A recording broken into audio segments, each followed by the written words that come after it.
to third, Lyolis, McElpatrick, Livermore, and Bianchina. Here comes the first pitch of the contest, swung on by Chris Hakopian. Yeah, good start there for Moore. Command of that curveball, drop under the zone, and Hakopian wave and a miss. Here's the second pitch. Lays off it at that time. It's down in the dirt. 1-1 is the count. And I like Moore starting off with the off speed a couple times in a row. Needs to get control of that. Here comes the pitch. Down low once again. 2-1 count. Went with the off speed, like you said, Eliov. Yeah, I think a big part of his game is having control of his secondary pitches. So the 2-1. That sliced foul. Moore's working really quickly here.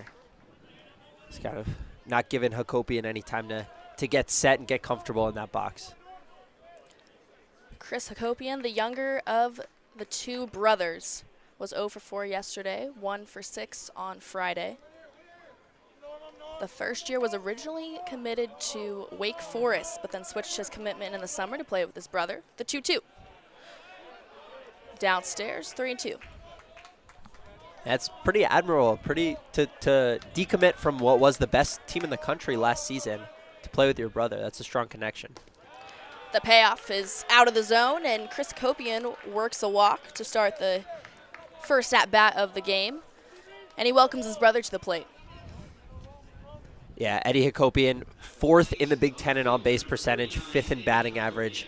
Comes in today, 9-game hit streak, 17 of 18.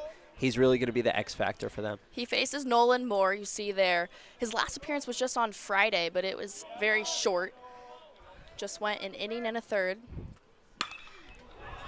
That slapped out to left field and over the wall. How about that? Eddie Hakopian making a big statement here in the first inning for the Turps. Yeah, 4th home run of the season for Hakopian. He's less of a power hitter than his brother, but just a good swing on a pitch that was just left up and hanging over the plate. And just like that, 2-0 Maryland. Both Hakopian brothers scoring there. That's been the dynamic duo for the Terps so far this season. Often batting 1 and 2. You see the replay here.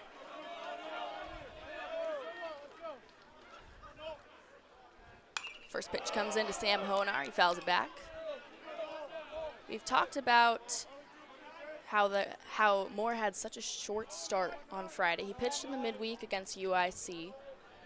Yeah, kind of used as an opener on Friday. Went 1.1, wasn't bad. 3 hits allowed, 1 run, and a strikeout.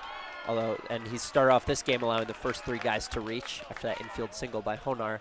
But worked as an opener, and you can already see out in the Northwestern bullpen there's guys getting loose. So assuming Greenspan is likely using Moore as an opener here in this game, and not what you want to see from a guy who's only going to be out there for 3 to 6 outs. You would assume that the leash would be pretty short, especially you've mentioned that commanding his off speed. His off speed has been big for him. Hasn't been able to do that as well so far. Kevin Keister comes to the dish as Moore checks back. Still no outs here. Maryland came out to a 2-0 lead. Hojnar off of first. Here comes the pitch. That's over the plate. Yeah, good pitch there, outside half, really on the black, just keeping it away from the bat of Keister.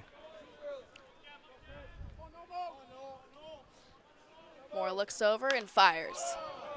Popped up in the air, that's to right field. McElpatrick drifting back and secures the first out. Yeah, good sequence there from Moore. Just keeping ball on the outside, not letting it get up in the zone, just making it difficult for Keister to do anything with it.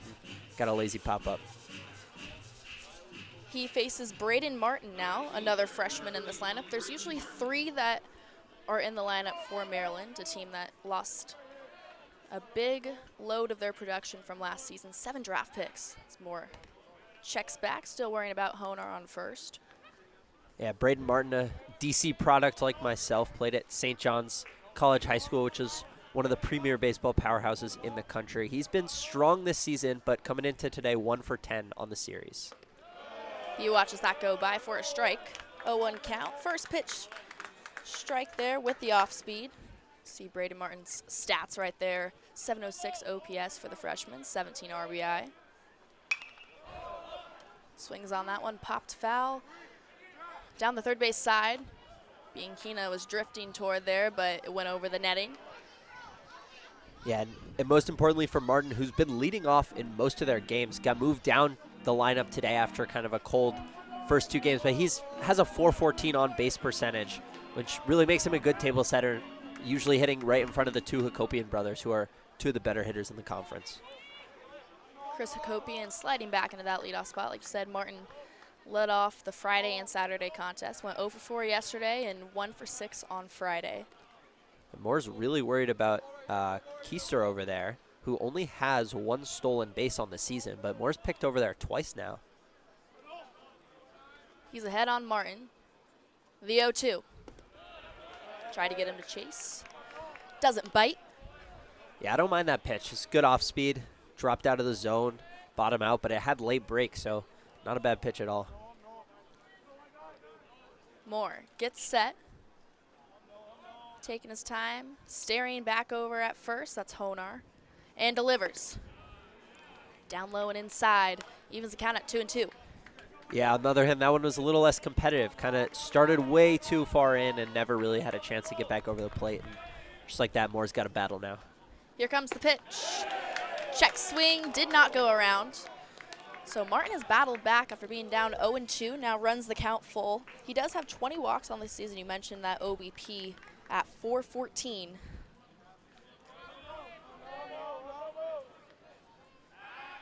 Checks back instead of the payoff. Only 1 out. This would be a big out to get here for Moore. You don't want to let this get to 2 guys on and only 1 out, especially with this Maryland lineup that's pretty deep. The payoff pitch. And he struck him out. Martin goes down looking for out number 2. That's a big momentum swing for Moore. Yeah, nice little sequence there. Moore thought, or the Northwestern bench thought Moore had strike 3 on the check swing. Did not get the call, but that time Martin was halfway down to first on the walk before he got punched out. 2 outs here in the top of the first. Michael Iannazzo at the plate. He got his first start yesterday. Also got a hit on Friday when he pinch hit. Yeah, 3 for 5, 2 doubles this series. He's now 4 for 9 on the season. Not a lot of appearances, but has been good. The 0-1 is down low, evens the count. And it's interesting with Iannazzo getting the start here, lefty on lefty. I guess Swope playing the long game, assuming that Beneke or another righty is going to follow Moore here. Gets it in there for a strike, ahead 1-2. Talking a little bit about Moore. He's not going to overpower you with his fastball, only about 84 to 87. But when he has his command, he has great pitchability. Yeah, and he's been sitting even 81, 82 so far here today. So, again, not a dominant fastball, but when he works the pitches on the corners and when he works that off-speed, that curveball, which has a large amount of break, can get from the top of the letters to the ankles, basically. It's pretty hard to hit.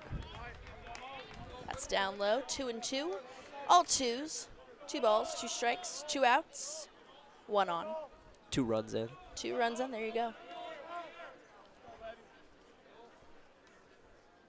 Taking his time, Moore stares down Hojnar at first. Singled to the shortstop to get there. And Iannazzo fouls it back, excuse me. Staying alive here. Iannazzo, freshman out of Southport, Connecticut, kind of getting his first taste of action this week, last week, and he's delivered. Here comes the pitch. Chopped to the first baseman, Lyolas. He'll step on the bag. And there is the final out of the top of the first, but not before Maryland gets ahead in this one early on, thanks to the Hakopian brothers. Chris stares down Knott, and here comes his first pitch. Fouled back. Knott is often very aggressive in his first at-bat to start out the game.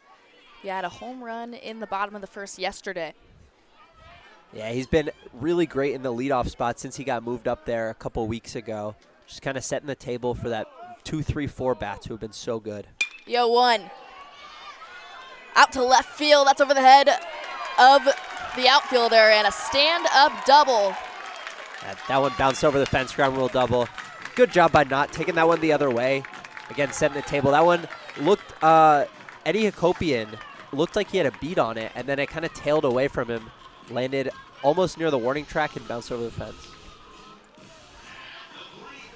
Preston not doing exactly what he's done the last 2 series for Northwestern, starting out with some big energy.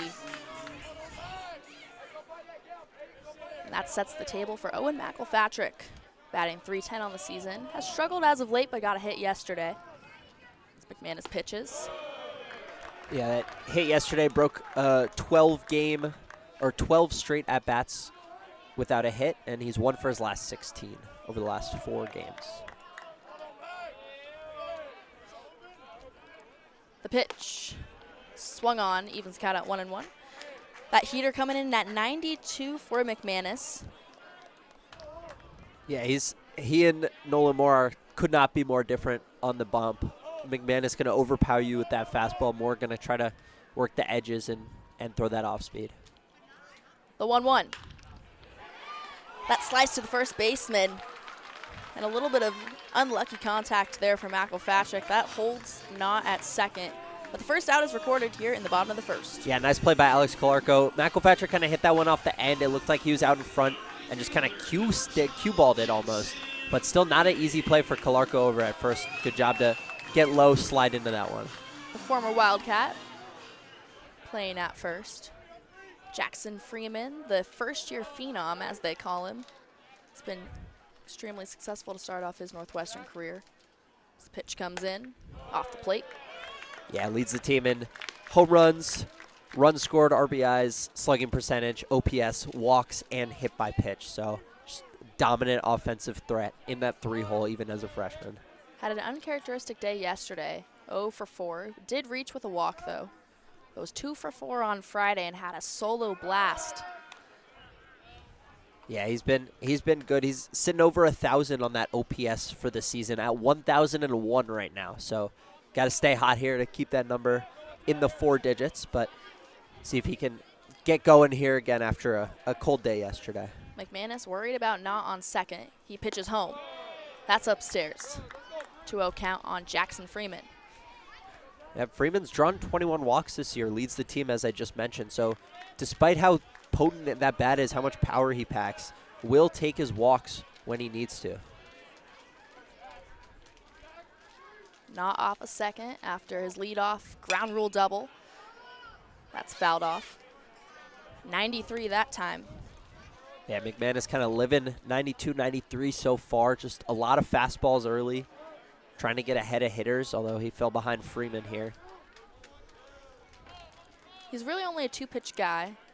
Fastball, and then pairs that with a slider. Yeah, and you're not going to see a lot of sliders to a lefty. The 2-1 popped up on the left side once again. Evens the count at 2-2.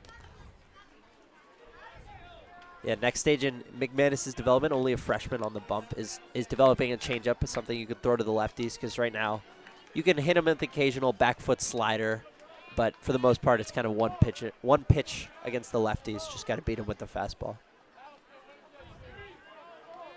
Freeman is someone who's taken a few fastballs for a ride so far this year. Here comes the pitch. In there, he goes down looking. McManus sends him back to the dugout. Yeah, and quickly 2 outs here. I kind of jinxed myself there. I said mostly a one-pitch guy, and then he hits Freeman with a beautiful backdoor slider. Freeman wasn't a fan of the call, but that one caught some of the black, according to home plate umpire Tim Cordell. 2 outs, a man on second. That's not for the Wildcats. Down by 2 runs. McManus, his first inning on the bump. Bennett Markinson skies that one in the direction of the shortstop. Took him for a bit of a ride there. He almost dropped that. Kind of got caught up in that Evanston wind and almost dropped down, but Keister hangs on. Nevertheless, Maryland heads to the top of the second, looking to do a little bit more damage. Yeah, you can see Keister kind of had that one lined up, and then right at the last second, it gets away from him. They've had some trouble with fielding so far this series. 3 errors yesterday, and in general, just a few fielding woes on the season. but handles it there to send it to the top of the second. We'll be back here on Big Ten Plus.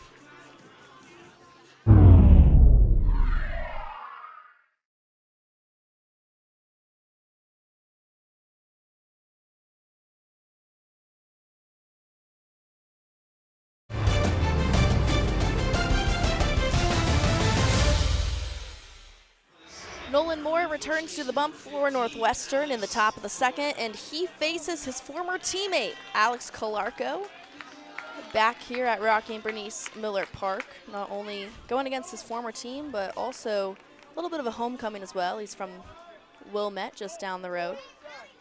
Attended New Trier High School. First pitch comes into him. Off speed there. Kolarko been hit by 3 pitches this series, so kind of taking a beating up there at the plate. 1 yesterday, 2 on Friday. That's upstairs. He gets ahead 2-0. He was responsible for the lone run that came in yesterday in Northwestern's 11-1 win over the Turps. Yeah, he's that only hit this series was that RBI double, but does have 3 hit by pitches and a walk, so he's reached in 5 of 9 plate appearances. The 3-0. That's down and in. A 4-pitch walk to start the top of the second for Nolan Moore. And like we've said, you have to imagine that his leash might be pretty short, especially since he is a guy that relies more on pitchability rather than overpowering you with that fastball. So if his command isn't right, then that's a big problem for Nolan Moore. Yeah, he's just doesn't have it today. Walked 2 guys, kind of left one hanging over the plate for Eddie Hakopi, and he's got to find it quick or it's going to be Beneke or someone else out of the pen. Can't find the zone there. 1-0 to Elijah Lambros, batting .262 on the season. Is responsible for 30 RBI, 4 home runs. Does have some swing and miss, though. Pitch comes in. That's over the plate. 1-1. It's a good pitch there right on the black. And I think Greenspan likely is not going to let Moore turn this lineup over. He's got Lambros here, Devin Russell, the catcher, on deck. Probably that'll be it for him. The 1-1. Off the plate once again. Lambros getting ahead there.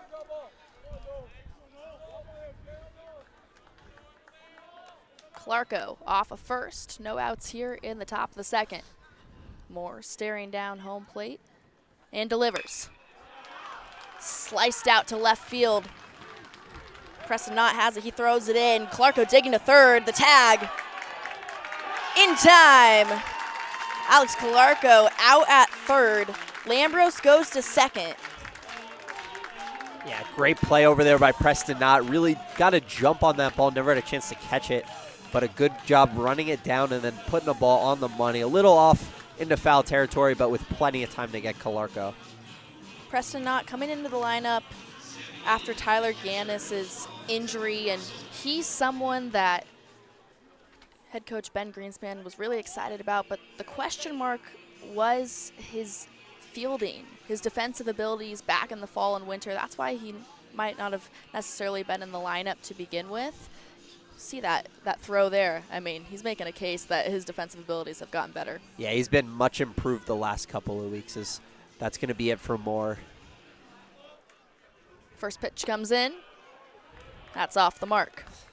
And Beneke has 4 outings with 0 or 1 walks allowed. He's gone 16.2 innings, only 2 earned. But in his 4 outings with 4+ walks, it's 13 innings and 16 earned runs.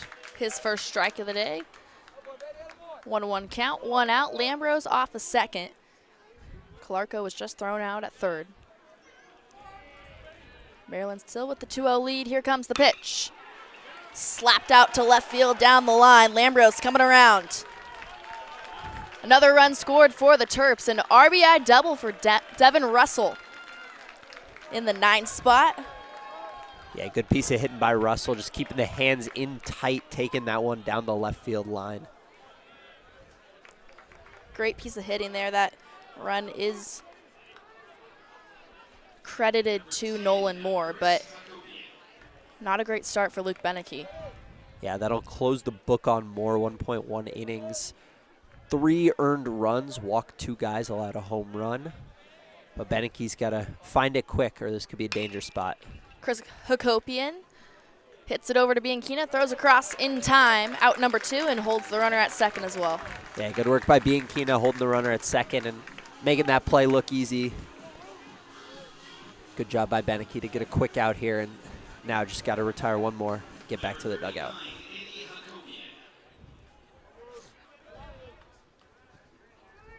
This time has to face Eddie Hakopian, who's responsible for that 2-run blast back in the top of the first.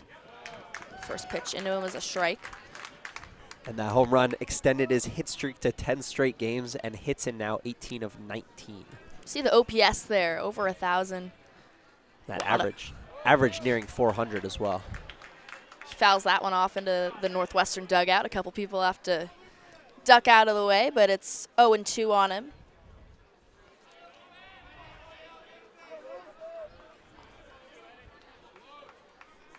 Hakopian batting just shy of 400. As Beneke steps off.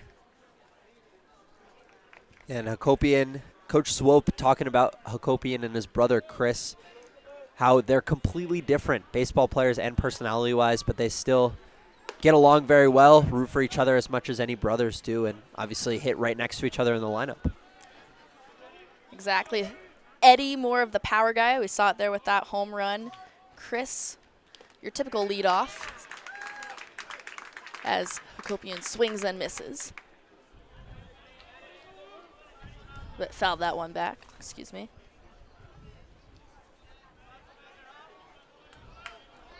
Yeah, good work by Beneke here to stay ahead of Hakopian, not getting too deep in the count. Dangerous hitter like that who draws a lot of walks, hitting near 400. The 1-2. Popped out of play. That's going to the parking lot. Yeah, good pitch kind of in on the hands. Had to get out in front and kind of pop that one up. You mentioned how the Hakopian brothers are so different. They are very similar, though. They actually broke the same spot in their foot in the fall within the same week. Whoa, I actually did not know that. That's pretty scary, to be honest. Hits that one out to center. Arnone camping under it. Actually, Freeman will flash in front of him to record the final out of the inning, but Maryland plates another one. Quickly coming up with a 3-0 lead here. We will head to the bottom of the second here on Big Ten Plus. Yeah, just lazy pop up there. Can of corn for Jackson Freeman. The Cats are going to have to claw back into this one, down 3-0.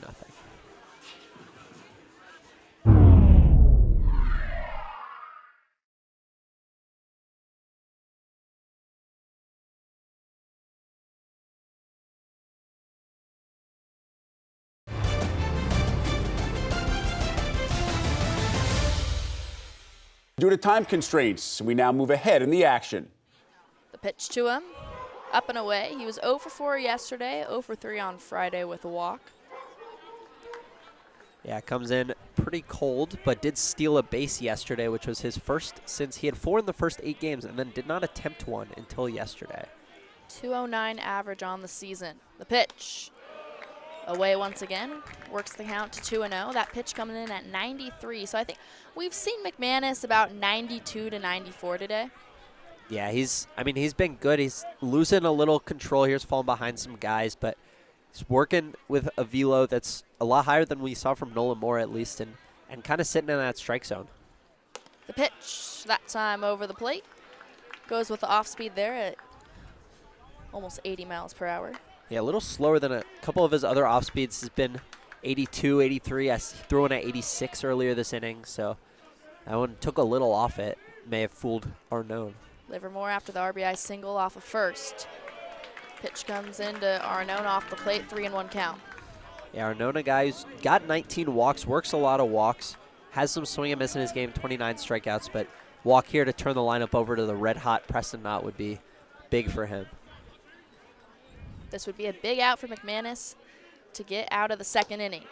But it's off the plate, and there you go. Arnone works a walk, and here comes the hottest hitter for Northwestern as of late, Preston Knott. Yeah, this is the guy you want at the plate if you're a Northwestern fan. Like I mentioned in the open, 12 hits in his last 6 games, multi-hit games, each of them. Has 4 home runs in that span, including 1 yesterday. He's a guy who can hit for power. Despite his 5'8" frame, packs a lot of punch in that bat and can easily take one to any part of the field for multiple RBIs here. Greenspan said he's a big presence in the weight room for him. First pitch goes by, off the plate. Once again, the off speed, so runners off of first and second for Northwestern, 2 outs. Preston not in the leadoff spot today. Already had that ground rule double to start the afternoon. McManus stares back at second and fires. That time it's over the plate, 1-1. Yeah, McManus facing a lefty-heavy lineup here. 6 bats in the lineup. 6 bats in the lineup for Northwestern are lefties, 1 switch hitter in Vince Bianchina. So kind of has to use that slider selectively, but in good spots. The 1-1. Chop to the shortstop. Keister, he throws across. Clarko can't collect it. Coming home is Livermore. A scrappy way to get run number 2 from Northwestern. And this bottom of the second rolls on. Yeah, yet another error from Maryland. Keister had that one in plenty of time and then just kind of threw it off his back foot. Short-hopped Calarco, who had a tough pick to make. In the turf, that's probably one that Calarco can and should come up with, but that's going to be an error charge to Keister and allows Northwestern to not only score a run, but keep the inning alive with guys on. They induce a lot of contact. They're not going to blow it by you for a lot of strikeouts. So that means your defense has to be so stout behind you. And that hasn't been the case for Maryland. They get another run across there. Yeah, Preston Knott just deked going to second base. Would not be shocked to see him try to swipe this bag and get 2 in scoring position. But at the same time, you've got your best bats at the plate in McElpatrick and Freeman on deck. You may not want to risk it. Like you said, McElpatrick at the dish. He lined out in his first at-bat.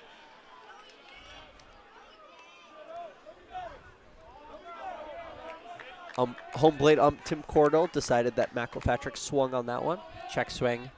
Heard some crowd members saying no, he didn't, but 1-1 count. Not off of first, Arnone off of third. The 1-1. Off the plate, Russell keeps it just enough in front of him. Again, this inning could have been over, but Arnone worked a 2-out walk and turned the lineup over. Yeah, and then Kevin Keister could not make the play over at short, so a couple of small ball plays by Northwestern, a little help for them. The 2-1. Swung on, evens the count. Yeah, kind of got, like, kind of short arm that swing, kind of got sorted there. McElpatrick indecisive on that slider, which has been really good and really sharp for McManus so far. Not dominant because he's facing a lot of lefties, but you could see how good it is on that. And to end the inning, he gets McElpatrick to swing. But the Wildcats plate 2, making this a 1-run game. A little bit of small ball, like you said.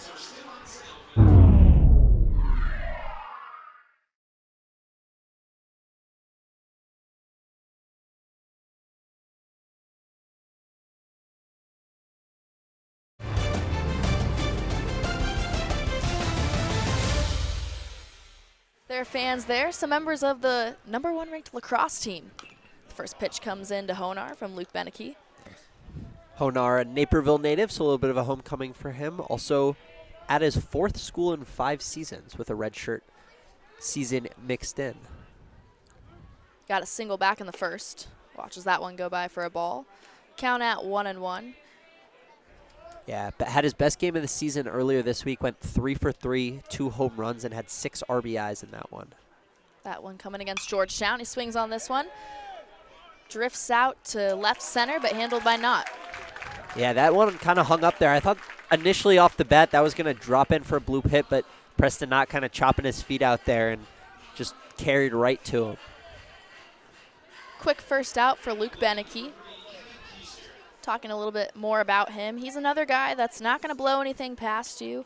His velo's mid to upper 80s on his fastball. Gets a lot of spin on it. His best pitch is his changeup, as Keister grounds that to the shortstop Livermore, who throws it across for the 2nd out. Yeah, good job. Again, Beneke's been really good so far, kind of keeping the ball low, getting ground balls in weak contact, and especially throwing strikes, as I mentioned when he came in. Kind of walks have plagued him all season, but good job so far. First pitch comes in to Braden Martin, who struck out his first time up. Yeah, got sat down looking by Nolan Moore. 2 outs, the 1-0. Make that 1-1. And Beneke, one spot he's really good is with 2 outs, only allowing opposing batters to stay at 147. So you get him to 2 outs, he will get you to 3. The 1-1. Popped up. Couple of Wildcats having to convulge for it, but not retires it. So a 1-2-3 inning for Luke Beneke. He seems to be in rhythm. We head to the bottom of the 3rd.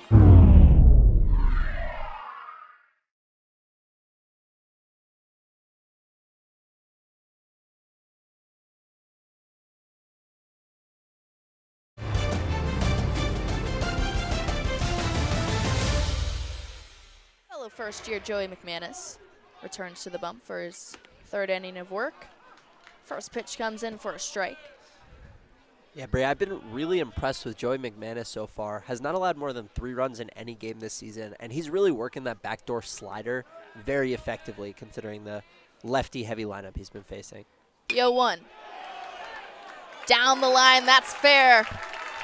Freeman coming around. And a stand-up double for the first-year Jackson Freeman. He's been fantastic this year. Yeah, 6th double on the season to go with 7 home runs and 2 triples. So that's 15 extra base hits now for Jackson Freeman. Been really good. That gives him a hit for, or now he's reached after that game in 30 out of 32 after that hit.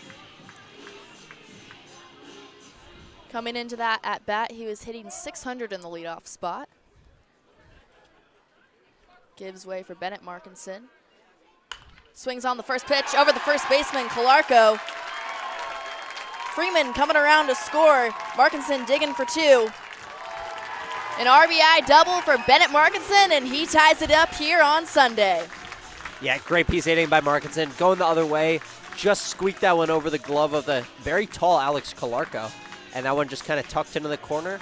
That's the 4th double for Northwestern in just 3 innings. You can see that one just outstretched arm of Calarco couldn't quite get it, and Markinson chugged into second. All 4 doubles have been stand-up. 3 of them have been the leadoff hitter of the inning. And Northwestern 5 hits now, exceeds Maryland's 4, and ties the game at 3. Russell talking with McManus on the bump.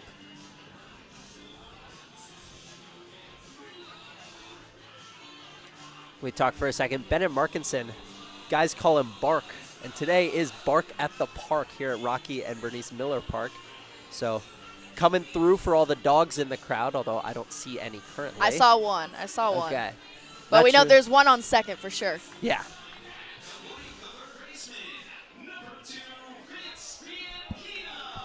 Vince Bianchina comes back to the left side of the batter's box. We mentioned that he is a switch hitter. Facing the righty McManus. Markinson off a second. Watches the first pitch go by. Yeah, Bianchina doubled back in the second inning, excuse me, came around to score on the Livermore single. Although they changed that ruling, Eddie Hakopian out in left got charged with an error, so Livermore did not record an RBI. Pops that one up, third base side. And Ianazo cannot make the grab. He might have lost in the sun, kind of fell back.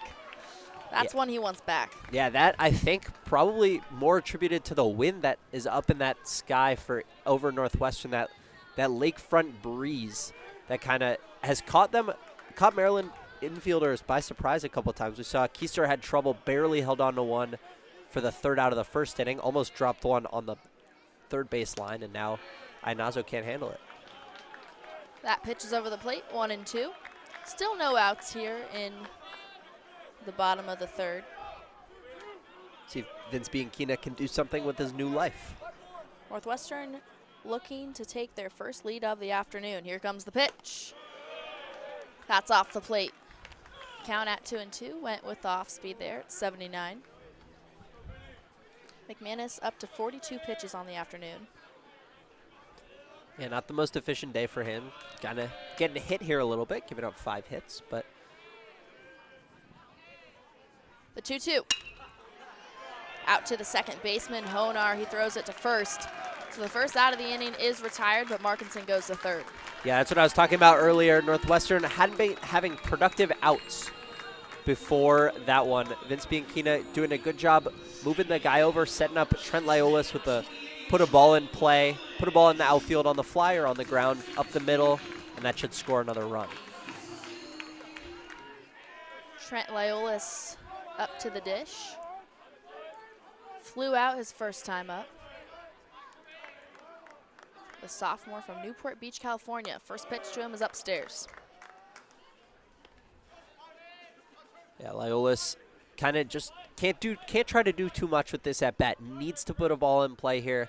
Probably the most strikeout prone hitter on the team. The pitch from McManus.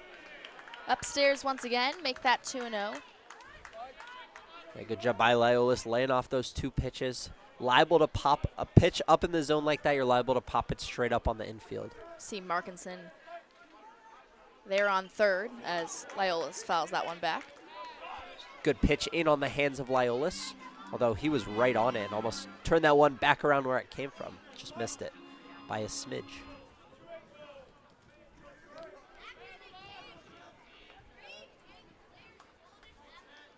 McManus gets set and fires. Swung on by Liolis. He uses the count at 2-2. Yeah, Liolis now really has to hunker down and just put a bat on a ball. At this point, just get one on the ground in the infield, let Markinson, try to drive Markinson in because strikeout's about the worst case scenario here. One out here in the bottom of the third, a man on third, that's Markinson. That's hit out to the second baseman, Hojnar once again, and it scores Markinson. So like you said, all you need is contact. Yeah, great situational hitting. First by Bianchina, then by Liolis. Good job shortening up with 2 strikes. You could hear the Northwestern bench got loud when he put that one in play. Just doing a job and giving Northwestern a 4-3 lead. Northwestern taking its first lead. See the replay there. Just put one on the ground, especially up the middle. You want to keep it away from the corners if you can. And good job. Just put that, give Markinson an easy chance to cross the plate. Livermore back up to the dish. First pitch in is a ball. This offensive strategy by Northwestern is just unselfish completely. Every man, like you said, doing their job. It's not loud. I mean, they're not usually having too many extra base hits. We've talked about a lot of the doubles today. Livermore fouls that back. Right up at us. I thought that one was going to bounce around up in this press box. There is a net. There is a net, but that doesn't stop my instinct. As you said, Northwestern is the last in the Big Ten in doubles, in home runs, in pretty much every offensive stat. But they play unselfish ball. You just got to get one guy on, move him over, drive him in. Especially when you have leadoff doubles in every single inning, as they have so far. That definitely helps. And on the other side, you have a Maryland pitching that allows the second most home runs and also allows a ton of doubles, triples, extra base hits in general. So kind of a meeting of 2 of the weaknesses of each of those teams, and so far it's been Northwestern's bats over Maryland's arms. Count is at 2-2 to Tony Livermore. 2 outs. McManus pitches. That's a slow chopper out to the third baseman, Iannazzo. And he's called out to end the inning, but Brian Anderson, the first base coach for Northwestern, signaled right away that they need to go to the replay booth. And it looks like they will. That another pretty easy routine play that we'll see if it ends up being an error or an out, but kind of chopper, easy, had it right in his glove, had plenty of time, and just yanked the throw up the first baseline. And we'll see, that could end up in Livermore being on first and another 2-out error potentially. Looks like we're about to get a call, and he is out. We have yet to see a successful challenge so far in this series. We've had a couple. As you see, head coach Ben Greenspan not too happy about that one. Livermore and Anderson heading back to the dugout. So the call does stand to end the inning. but Northwestern comes out on top in the bottom of the third. Plates 2 runs and up 4-3 over the Turps.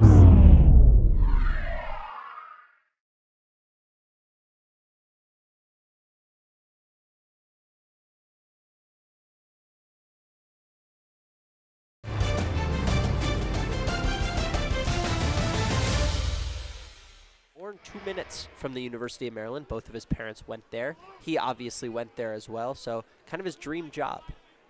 This pitch comes into Iannazo. Chopped off of himself. And Beneke ahead 0-2 early. Yeah, his parents got married on campus in the chapel there. He's been around College Park for quite a while. Yeah, it's a beautiful story, and he preaches a very unique style of coaching, kind of coaches everyone individually as because of their brain techniques and how everyone has these motor preferences. He was talking to us about everyone has different tendencies, and he kind of coaches each person differently. So Iannazo fouls that back. Yeah, he gave a presentation on motor preferences at the ABCA convention, a baseball convention for over 7,000 college, high school, and amateur coaches. So he was chosen to talk about hitting in front of that crowd. As Iannazo hits that one to McElpatrick on the run, and he fires in time.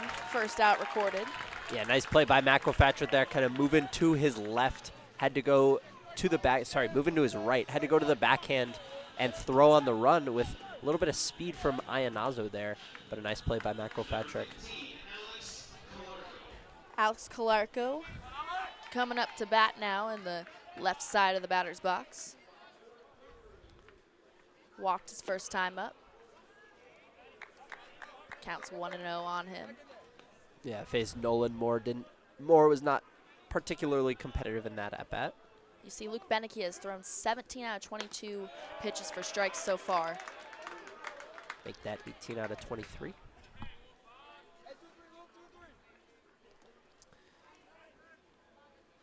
Beneke stares down Calarco and fires. And he plunks him. Make that number 4 for being hit this weekend for Alex Calarco. That was a pretty odd. I don't know if you noticed that. Luke Beneke paused into his windup for about 4 or 5 seconds there. It looked like he was staring down Calarco and then just beans him. Like, I'm not really sure what was going on there, but as, like you said, 4th time he's been hit. It seems like these Northwestern pitchers are out to get their former teammate. Nevertheless, Calarco on the base paths once again. Yeah, reached 7 times in 11 plate appearances this series. Only has 1 hit. He's walked twice, hit 4 times. Elijah Lambros up. He had a single to start out his day. Rips that one to left field. Not coming over. Calarco stops at second. So another single for Elijah Lambros. Yeah, great defense over there by Knott. Good piece of hitting by Lambros, but not really tracking that one down, cutting it off right on the line. He's made a couple of plays right up against that foul line and holds Lambros to a single and holds Calarco to second base. You have to think Calarco, we'll watch him on the base pass. You have to think after getting gunned down at third last time he was on base on a very similar single, more or less the same exact play, he's a little more wary of Preston Knott's arm. First pitch comes in to Devin Russell, who doubled his first time up. That was an RBI double back in the second. Taking over catching duties today.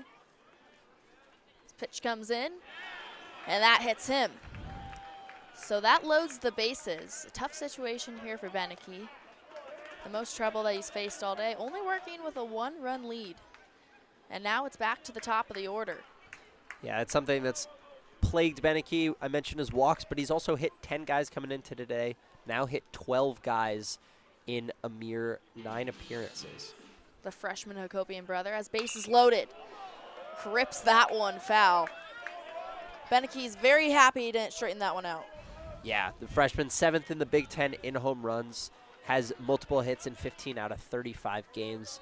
Just been really good right in that middle of the lineup as a freshman. Kind of crouches down in that batting stance. Pretty unconventional stance, but generates a lot of power. Comes the pitch. That's away, 1-1 with 1 out. He has grounded into 5 double plays this season. That's 3rd in the Big Ten.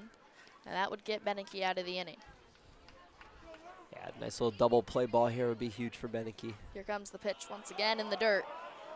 Markinson keeping it in front of him. So Beneke getting a little wild here. We've seen him obviously hit 2 guys. That one bounced in front of the plate. One of the first completely uncompetitive pitches we've seen from him. Russell off of first, Lambros off of second, and Calarco at third. The pitch. That's in play. Livermore dives. That's 1. How about 2?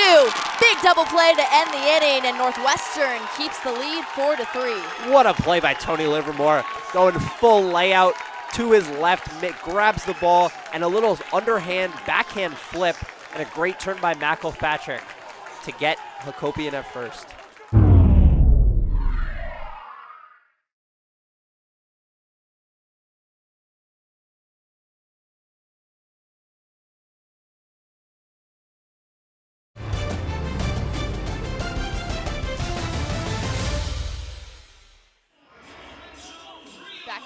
Bottom of the 4th, Northwestern bats starting to heat up, and there is head coach Ben Greenspan, also in his first year, like Matt Swope from Maryland. 12-19 record with the Wildcats, but that's already 2 more wins than they had last season as Rios swings on the first pitch. Yeah, Greenspan done a great job of kind of turning this program around. Not fully back, not a ton of results so far, but back-to-back Big Ten wins here, and just kind of has Northwestern playing at a different level than they were last year. The 0-1 off the plate, make that 1-1. The fastball coming in at 92 for McManus. And Northwestern snapped a 10-game losing streak on Friday, now strung together back-to-back wins. Greenspan said that in that losing streak, kind of emphasizing the process and the little things, and it's good to face the adversity now so that they know how to deal with it as the season kind of gets down the wire. He also said that he will never take a win for granted. How about 2 against Maryland, the reigning Big Ten champs? McManus pitches to Rios. Off the plate, 2-2. Greenspan has been around the Big Ten for quite a while. Was associate head coach last year at Michigan, has also spent time at Indiana. Other stops in his coaching career, Arizona State and Cal Poly. Rios fouls that back.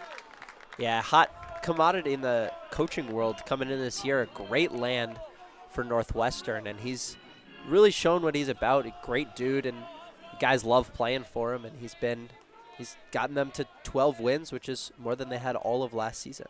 Still a ways to go. The 2-2. Down in the dirt, runs the count full. You say he was a hot commodity. He definitely was. He was one of the top-rated assistants in the country, rated by D1 Baseball. It was only a matter of time before he was going to start his head coaching career. Decides to make his first stop at Northwestern. Rios fouls that one off. Yeah, Northwestern, not the easiest place to make a debut with recruiting restrictions around academics and transfer restrictions as well, especially in this portal age, but definitely a place where you can make a name for yourself with a good coaching job, like Chris Collins and Kelly Amonte Hiller in other sports. The payoff pitch, check swing, got him. That was over the plate as well as McManus strikes out the first batter he faces in the bottom of the 4th. Yeah, great pitch by McManus there. Kind of froze Rios on that one and didn't really have a chance. See the replay here, kind of froze him up and in with the fastball sitting on something else probably because he looked late on that fastball. Rios sits down. Northwestern has plated 2 runs in each of the last 2 innings. Arnone skies that one. Shallow center field. Keister drifting over, and he does get it. More trouble with those pop-ups. We've seen that now on pretty much every infield pop-up. It's been kind of an adventure for Maryland. You're not sure who's going to make the play, how easy it's going to look. That one more routine than a couple of the other ones, but still somewhat difficult. And Keister came all the way over from shortstop to make a play, basically right where Hojnar at second base was standing. Quick 2 outs for Joey McManus, still on the bump as the starter. Lineup turns over. Preston Knott, who doubled his first time up, reached on an air the second time. Yeah, 2 outs here. Northwestern trying to start a rally, but first time all game that Northwestern has not let off with a hit, and more specifically a double in this inning. So good job by McManus to kind of get those first 2 outs quickly. That pitch was out and away. 2 outs here in the bottom of the 4th. McManus gets set and deals the 2-0. Runs inside against Knott. Make that a 3-0 count. He's starting to lose a little bit of velo. That one coming in at 90. Yeah, and his pitch count's working up there. He has now thrown 62 pitches in the 4th inning, so see how long he's left in this one for. There's a strike. Preston. Almost took the words right out of my mouth. Preston Early now on. looked ready to toss that bat and walk down to first base, but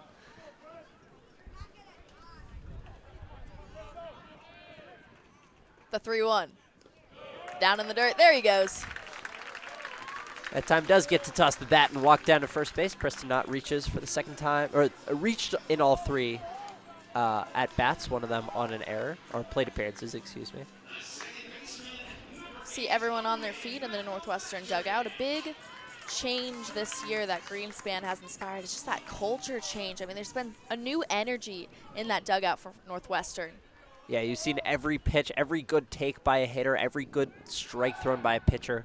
Everyone in the dugout's happy. They're cheering. They're making noise. And you saw it on that Livermore double play to end the last half inning. That bench got loud. Guys were out of the dugout. There were, like, jump ups, chest bumps, and everything. The pitch to McElpatrick. Out to the shortstop, Keister. And there's the final out of the inning.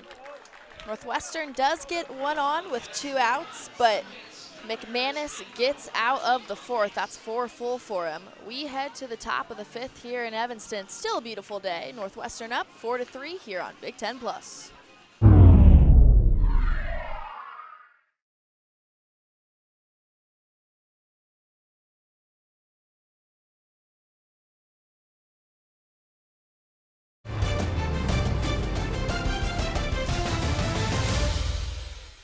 Due to time constraints, we now move ahead in the action. Swing and a miss by Keister, who's 0 for 2 on the day, but another tough situation for Beneke here in the top of the 5th. Runners off a 2nd and 3rd with no outs this time. We mentioned that double play to end it with bases loaded. Yeah, and Beneke now in it, probably an even worse jam. No double play ball in order here.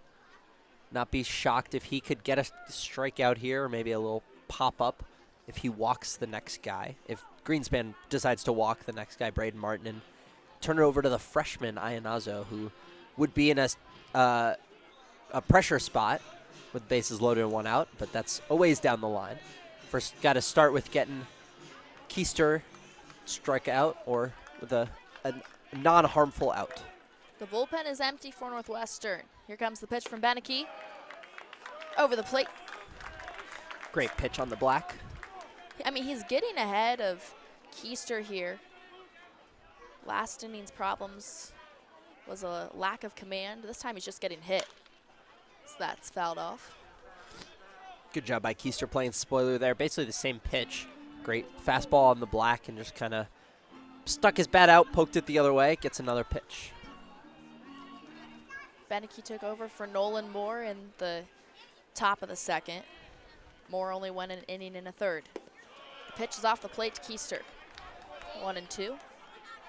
Keister only hitting 180 with runners in scoring position this year.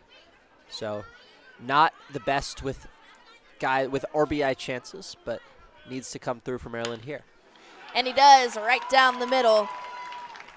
Keister ties it up with an RBI single.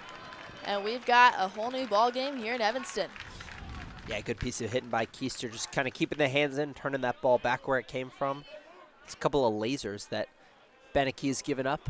Still, as you mentioned, no action in Northwestern bullpen. We've seen Ben Greenspan kind of change up his offensive.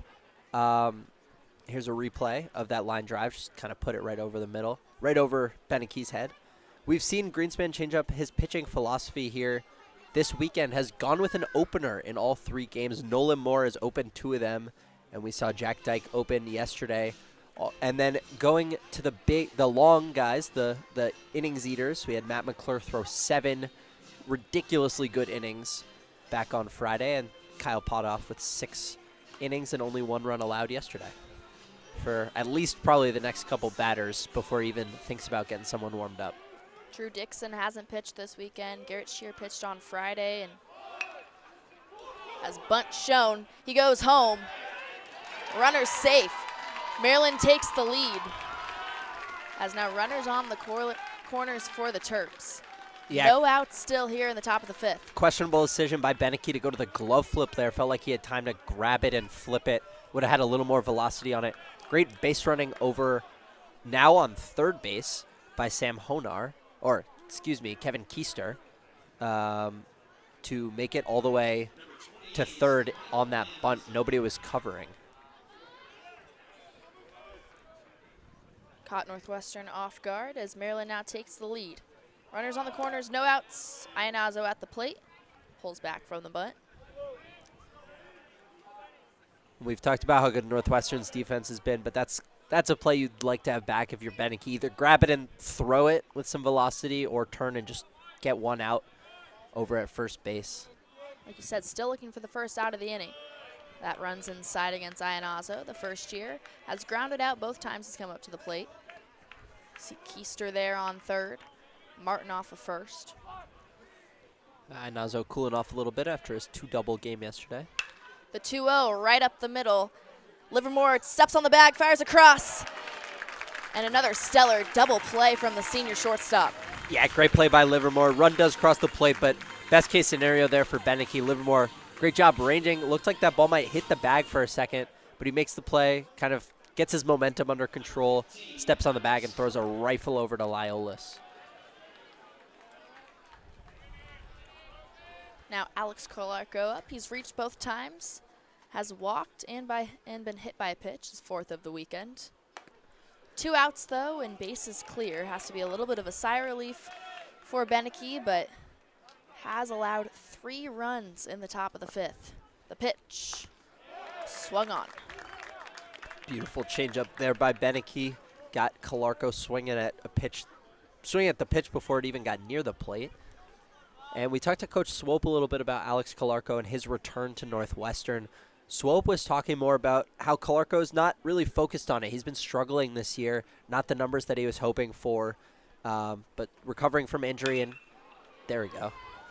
Rips that one out to right field over the head of Freeman. A stand-up double for Alex Kolarko. You can hear the cheers from the hometown crowd for him. You mentioned the struggles that he's had. He now has 2 doubles on the series. Yeah, interrupted me in the middle of talking about how he had 2 arm surgeries this offseason and trying to recover from those, get his swing back, and put a beautiful swing on that one. Just barreled that one up and drove it into the gap. Didn't quite have enough lift on it to get it out of the park, but came off pretty hot. Off the bat pretty hot and hopped over the wall. Second ground rule double we've seen today. Pitch comes into Elijah Lambros. He's 2 for 2 with 2 singles. Batting .273 on the season. Yeah, got some speed. Leads the team in triples. The pitch. Over the plate, strike number 1. Makes the count 1-1. And an elite defender out in center field. Hasn't really been tested today, but made an error earlier this week against UMBC. That was his first of the season. He had made the first 84 plays of his season. Got fooled by the off-speed there. Beneke ahead, 1-2. Lambros batting just .227 with 2 outs on the season, but .324 with runners on. That pitch is way off the plate, 2-2. And Lambros was all Big Ten 3rd team last season. His numbers are down pretty big from last year. He was slugging 100 points better last year than his current 447. His OBP was up over 400, now down to 360. A little bit of a check swing, and yes, he did go around. Beneke ends the inning with a strikeout, but Maryland plates 3 across to take the lead. Their second lead of the day. It's now 6-4. Turps on top, trying to avoid the sweep here. See that last strikeout. Can't hold up quite enough. We'll see what the Northwestern bats can do in the bottom of the 5th here on Big Ten Plus.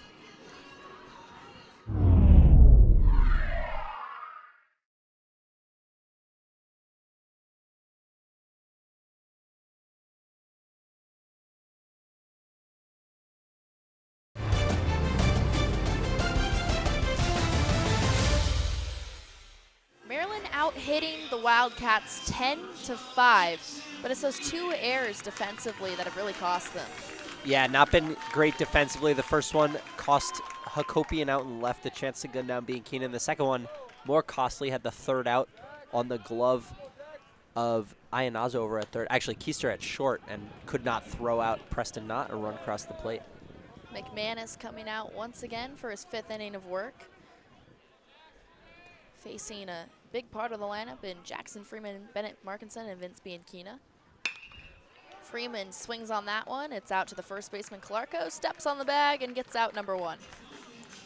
Yeah, McManus done a better job last 2 innings, has gotten the first guy out after allowing 3 straight leadoff doubles. And it's a lot easier to get through 3 outs when you're not pitching the whole time out of the stretch. Although he works out of the stretch naturally, but my point is it's a lot easier when you're not pitching with guys on all the time. Bennett Markinson now up to the dish. Watches that one go by for a ball, batting .354 on the season. That's the highest mark for the Wildcats. Had an RBI double back in the 3rd. And he's been the Cats' most consistent hitter this year. Just watch that one go by. McManus going with the off speed there. 1-1 count to Markinson.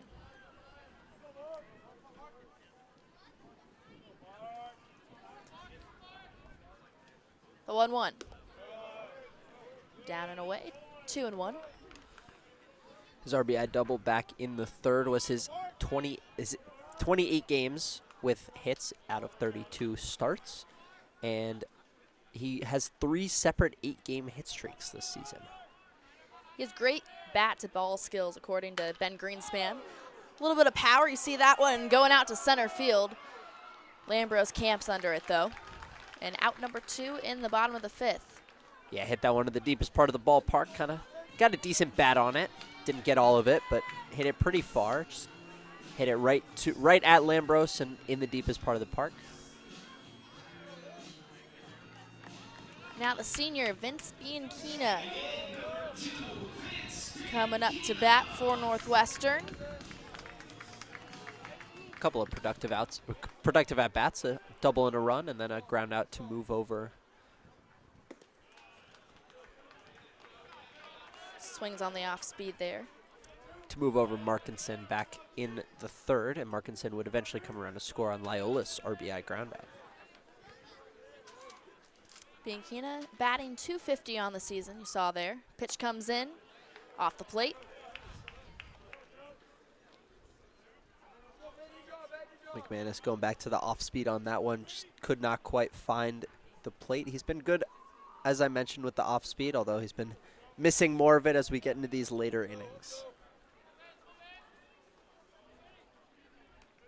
McManus's pitch count up to 76. Some guys sitting out there in the bullpen. Pitch comes in. That's also off the mark. 2-1 count now. Velo is still at 92. We've seen anywhere from 90 to 94 today for the first year. Working with a 2-run lead. 2 outs here in the bottom of the 5th. Pitch to B1G over the plate. Make that 2-2. Yeah, nice pitch there. I mentioned missing with the off speed. That time hits with the off speed. B1G in a hole now. Got to battle and try to keep this inning alive. Got him shifted as they have most of these lefties shifted.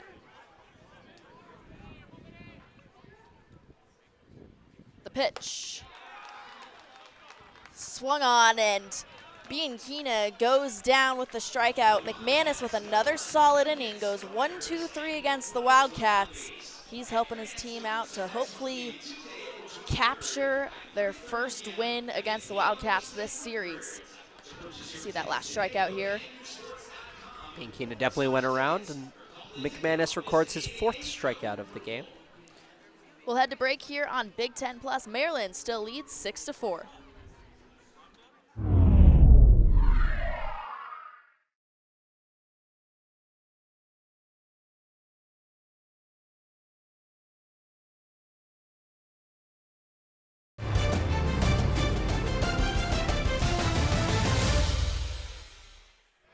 Beneke back on the bump for the Wildcats. Devin Russell at the bottom of the lineup watches the first pitch go by for a ball. Russell reached twice today, had a double in the second, RBI, and hit by pitch back in the fourth, only hitting 175 this season, although he does have 2 homers in the last 6 games. Swings on that one. Off speed there, makes the count 1-1. Has been the starting catcher for most of the season, has 23 starts, most of them behind the plate, but hasn't started either game at catcher, and he's hit again. Not what you want to do for your 9-hole hitter if you're Luke Beneke. That's 2 hit by pitches on Devin Russell and another one on Calarco, who's been hit in every game this series. So hasn't walked many guys, if any, today. Luke Beneke has no walks, but he's hit 3 dudes. So it's basically the same thing at this point. Chris Hakopian now up to the plate. First pitch comes in for a strike against him. He has reached once, but has grounded out twice, once into the double play. Uses the flat back technique that you see there. The pitch almost hit him.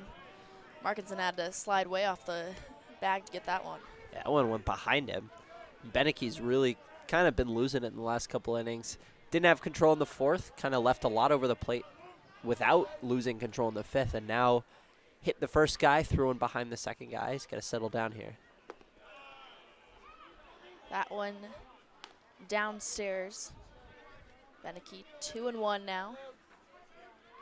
Has thrown 40 strikes and 22 balls. Swung on and popped in the air. That's to left field, not coming in. He does come in underneath it. So out number 1 against Chris Hakopian, and an uncharacteristic day for him, 0 for 3. Yeah, nice job by not coming in. Kind of a long run. It looked like he got a little bit of a late break on it, was just kind of hanging out there, and then made a long run in at the end. So good job by Beneke to settle down a little bit. As you said, only 22 balls, but 3 of those have hit the batter, which is essentially the same as 4 balls. So still not elite control. That's inside to the other Hakopian brother. This one has been more successful on the day. 2 for 3. Home run back in the first, and a single his last time up. The 1-0. Crushed out to left field, over the wall, and home run number 2 for Eddie Hakopian. Have a day. Yeah, that one was a no-doubter. Absolutely smoked to left field. That's the second time he's taken Northwestern pitcher's yard. That gives him 5 home runs on the season, and he has been the catalyst for them today. Maryland out to an 8-4 lead. Hakopian firing up his teams and the fans that have traveled to see them. They want to get back to their winning ways. See the replay here right off the bat. Not leaping over, but everyone knew it right off of the bat. And here's another no-doubter. The umpire, though, signals it is foul. Hojnar wants a challenge on the foul ball. It looks like first base coach agrees. I lost that one. That one got way up there. It looked like it was going to be easily a no-doubt back-to-back shot, and then it kind of tailed away, and then I didn't see it land. But the umpire apparently saw it land foul. Hojnar saw it land fair. Except those 2 singles. Swings on that one. And Maryland as a team has 11 hits today and only 24 at-bats, so they've been really hitting the ball. It results in a strikeout instead of a home run. Sam Hojnar definitely wanting that at-bat back, or at least was hoping for it to be overturned. Yeah, and that's a good break for Luke Beneke. He needed that one.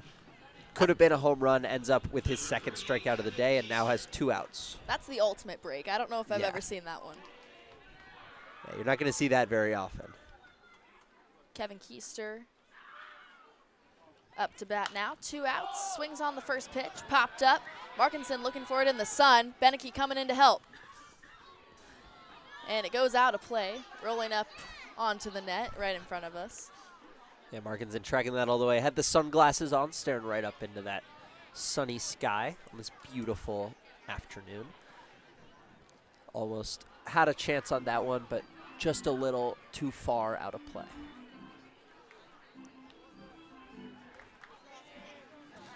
Beneke with 2 outs. Has given up a home run, though. And you talk about losing his command. We've seen some balls delivered that have just been nowhere near the plate. See that ball that was just fouled off the last time. This time he gets it over the plate, but still a 2-1 count. Yeah, I mean, you look at Beneke's numbers in terms of raw balls and strikes. He's thrown 69 pitches, 45 of them, or 72, up to 72 now. Only 46 have been strikes, but it's just the misses have been pretty awful. He's hit 3 guys, thrown 3 pitches behind batters. The 3-1. Over the plate, runs the count full. Yeah, there's been a couple batters that have had a duck. One was even pitched behind the batter, and Markinson had to slide to his left. Yeah, it's been kind of all over the place for Beneke. The payoff pitch with 2 outs. Sends Keister to first base, and so a 2-out walk for the Turps. This inning keeps going on. Yeah, good job by Beneke to battle back in it, but not a very competitive payoff pitch there. And now it's Keister on first base, and it's Braden Martin, who had an RBI single his last time up. Been slumping a little bit. The pitch in there for a ball. Yeah, 1 of 10 coming into today on the weekend. Had a 4-game hit streak snapped yesterday with his 0-for-4 and 2 strikeout day. Once again, can't find the strike zone. 2-0 count. 3 straight balls for Beneke. See, there's some action in the bullpen for Northwestern. Shear already appeared on Friday. He threw a gem. As Markinson almost checked back to first. Yeah, Shear credited with the win on Friday, his first win since early in the season. Had taken a loss on 6 straight appearances before that one, so a badly needed win. Shut down the Maryland Bats for the last 2 1/3 inning and helped Northwestern stay in it until Livermore walked it off. Finally finds the strike zone. 3-1 count, 2 outs. Runner off of first. That's Keister.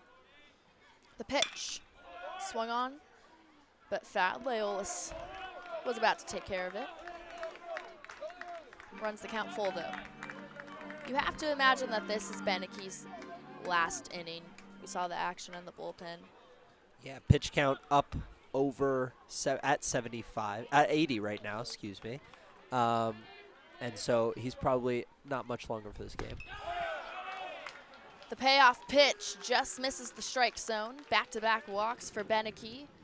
2 outs in the top of the 6th, just trying to get out of the inning, but he won't do so. We'll see who will take over for him. Orr batting .278 on the season. Pitch comes in, lined sharply to the hot corner, but Bianchina takes care of it.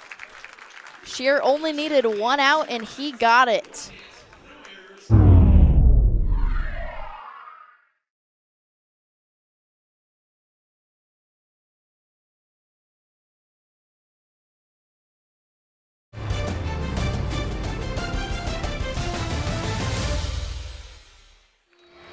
Two-and-one record on the season. Yeah, Melendez has been good. He's thrown multiple innings in every outing and has not allowed more than 3 runs allowed in any of them. He does have a little bit of a home run problem. He's allowed 6 home runs in 8 appearances, but he threw his first scoreless outing of the season last time out against UMBC. The pitch swung on by Loyolas.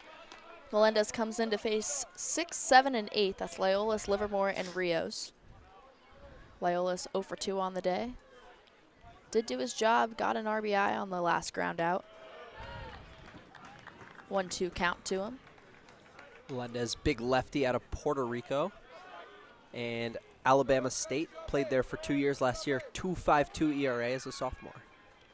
The 1-2 down in the dirt. Yeah, you mentioned his time at Alabama State. He was coached by Jose Velasquez, who is the Team USA head coach now. Pitch comes in off the plate. Excuse me, Jose Vazquez. Melendez himself pitched in the Team USA trials. Liked what he had there. Had a fastball and a changeup that works well off of it. That's crushed by Liolis out to right field. And another big home run in this series for Trent Liolis. Starts off the inning with a blast. Yeah, I just mentioned his home run problem. That's now 7 home runs allowed for Omar Melendez in just his 9th appearance. Great job by Trent Liolis staying inside that baseball, getting that bat head down and to it, and Cats are within 3. Cats keep crawling back. That's the energy and culture that Ben Greenspan has established so far. They're never too far down, and how about starting with a leadoff home run? That definitely sparks some momentum. Livermore digging in. Liolis knew that one was gone. He didn't step out of the box until that ball was basically over the fence. He did a little mini bat flip, trotted down to first base. Melendez fires. Chopped foul by Livermore. Yeah, I mean, that was the 2nd home run for Liolis in this series. The other one was also out to right field. That one bounced off the roof of Welsh Ryan on Friday. Talk about crushing home runs. I mean, Liolis has definitely been doing that this series. This one hit to the second baseman and flipped on over. Out number 1 in the bottom of the 6th. Maryland now throwing the ball away on the throw around after the out. So even when they make the play, their defense is a little sketchy. But talk about that power, Liolis. Excuse me, most raw power on this team by kind of a mile. He can hit a ball a country mile when he gets that bat head to it, which has been a struggle for him at times, but has had a good day today. It's Griffin Mills pinch hitting this time in the DH spot. Has had a rough start to his Wildcat career. Batting just below 100. This pitch comes into him. Down low. Evens the count at 1-1. Yeah, Mills 2 for 33 this season and 0 for his last 19. So trying to get it going. The 1-1.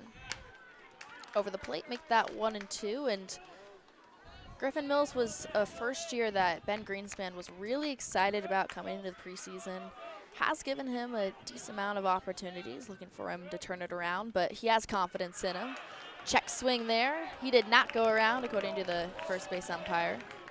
And Mills, one of those guys who's one of those laundry list of guys who's gotten an opportunity in the DH spot since Tyler Gannis went down with that wrist injury. Has not made the most of it, but has a chance here to do some damage. The 2-2 pitch is off the plate, runs the count full. Went with the off speed there. Mills also has 14 strikeouts and just 4 walks in his plate appearances. 1 out here in the bottom of the 6th. The payoff pitch over the plate. Mills goes down looking. Melendez gets his first strikeout of the afternoon, and quickly 2 outs here in the bottom of the 6th. Yeah, and this zone's been pretty generous to the pitchers overall. A bunch of called strikeouts looking on pitches that the hitters don't seem to agree with on both sides. We've seen a couple times where hitters have started to walk to first base and been sat down by Tim Cordell, but good pitch there by Melendez to bounce back. Ripped out to right field, but that's foul. Another one that would have been gone if it had stayed fair, like Hojnar's back in the top half of this inning. Griffin Arnone in the 9 spot for Northwestern. Did walk back in the 2nd. Pitch from Melendez. Swings on it again, this time deep into right field. Martin does handle it that time for out number 3. The Wildcats get one back thanks to Trent Liolis. A towering home run to right field, and Maryland still holding on to that 3-run lead. We will head to the top of the 7th here on Big Ten Plus.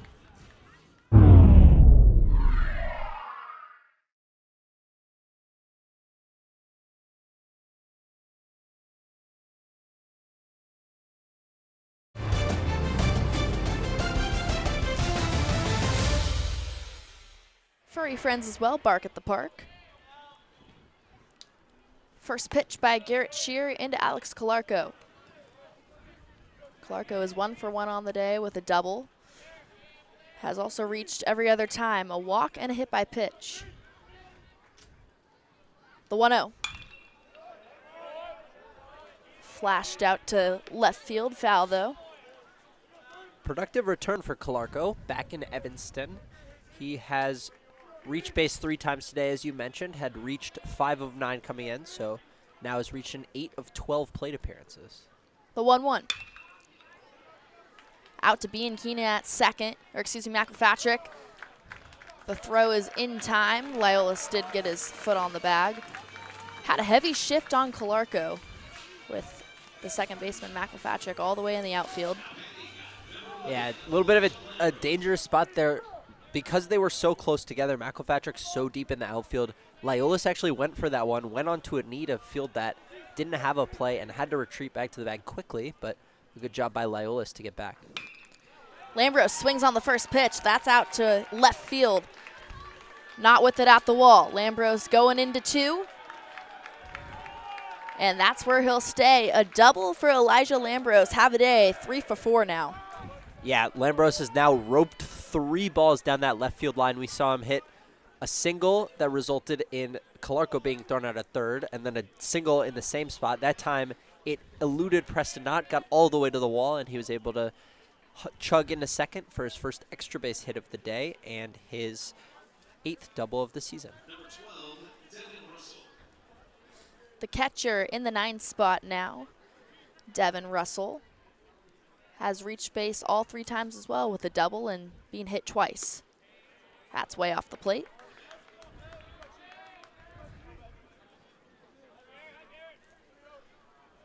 Russell hitting just 185 on the season. Does have a little bit of power, 4 home runs. Lambros off a second. Russell takes the big cut on that one. Great off speed there by Garrett Shear. Shear's a guy that Greenspan has talked about as having elite mental game and elite confidence, and somebody he knows he can trust on that mound. He's had some rough appearances, but has some dominant stuff up there on the mound, and as a first year is just kind of trying to figure it out and has been doing a much better job as of late. Dealing with that runner on second, Lambros. Looks back at him. The 2-1. That's in there for a strike. Shear's at his best when he's making pitches like that. That fastball with late life, a little bit of sinker, 2-seam action. If he can throw that over the outside corner, kind of bend it back into the zone at the last second. The 2-2. Fouled into the Northwestern dugout. That was actually handled by Coach Greenspan. Nice play there. Good hands from Coach Greenspan. Alternatively, Shear's also at his best, throwing fastballs like that kind of break in on the hands of the hitter, get weak ground ball contact. Lambros dancing off a second. The 2-2. Inside, runs the count full. That looked like it could have been a strike. Northwestern bench thought he had strike 3, but Tim Cordell did not agree. And we've seen more generous strike 3 calls in this game. That one did not get the benefit of the doubt. The payoff pitch. Got him looking. The first year gets a strikeout, and that's out number 2 in the top of the 7th. Holds the runner at second.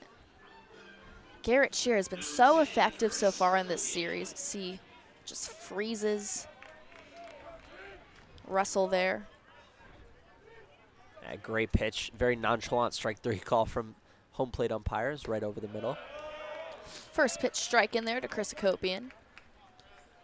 Shear's working that off-speed in successfully, something Greenspan talked about as something Garrett Shear needed to be successful, throwing the off-speed for strikes in order to be good.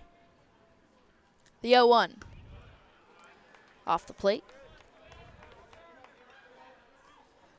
Hakopian not only 0 for 3 on the day, did reach with walk, but 0 for 4 yesterday and 1 for 6 on Friday. Left 5 on Friday. Has a runner on second here. Hit in the air to center field. Arnone camping under it, and he handles it. So a little bit of action on the base paths for the Turps, but Shear gets out of it. Maryland holding on to a 3-run lead. It's time to stretch here in Evanston.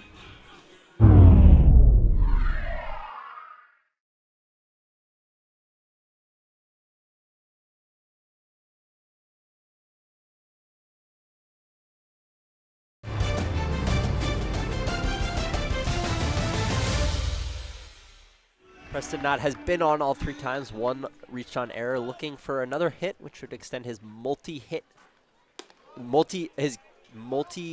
game streak to 7.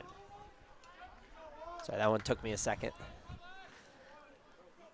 Almost hit Knott there, had to duck out of the way of it. The 1-0. Little check swing, fouls it off. And Greenspan's talked about Preston Knott's ability to grind out at bats and just stay in at bats, take 0-2 counts and make them 1-2, 2-2, 3-2. Off the plate, 2-1. Knott is batting .457 in the leadoff spot, and that's why he's there traditionally. Yeah, I mean, he's been dynamic since he took over that role. Rips that out to right field, just foul.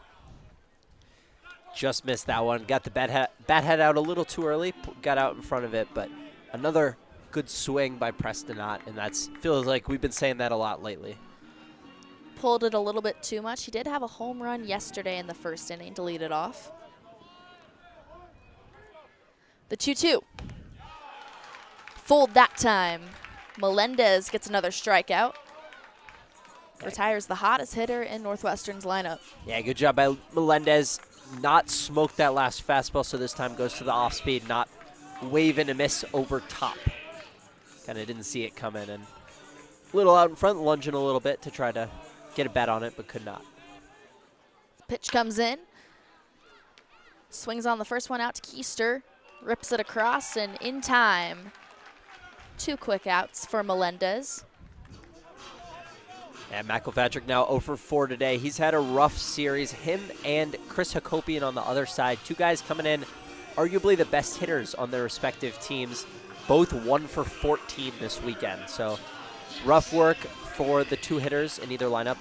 Chris Hakopian leading off today, but hit 2 in the last 2 games. Melendez still has to deal with Jackson Freeman. First pitch clips the corner. Freeman shaking his head at that one. Wasn't a huge fan. He's 1 for 3 on the day with a double. That one definitely a ball down in the dirt.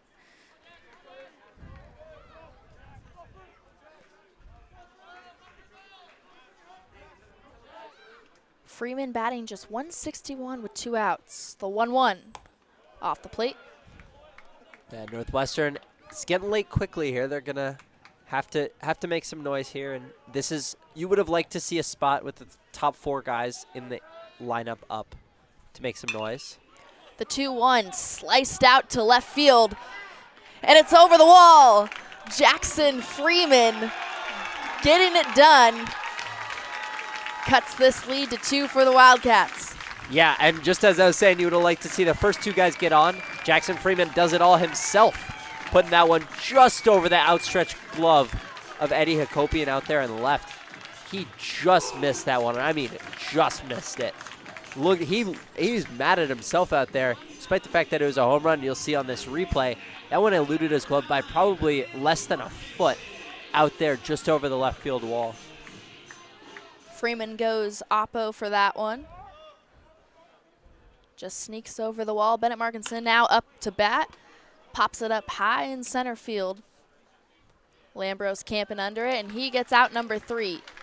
Northwestern chipping away, though, gets that 1 run back thanks to a solo home run by Jackson Freeman. We head to the top of the 8th. Maryland holding on 8-6.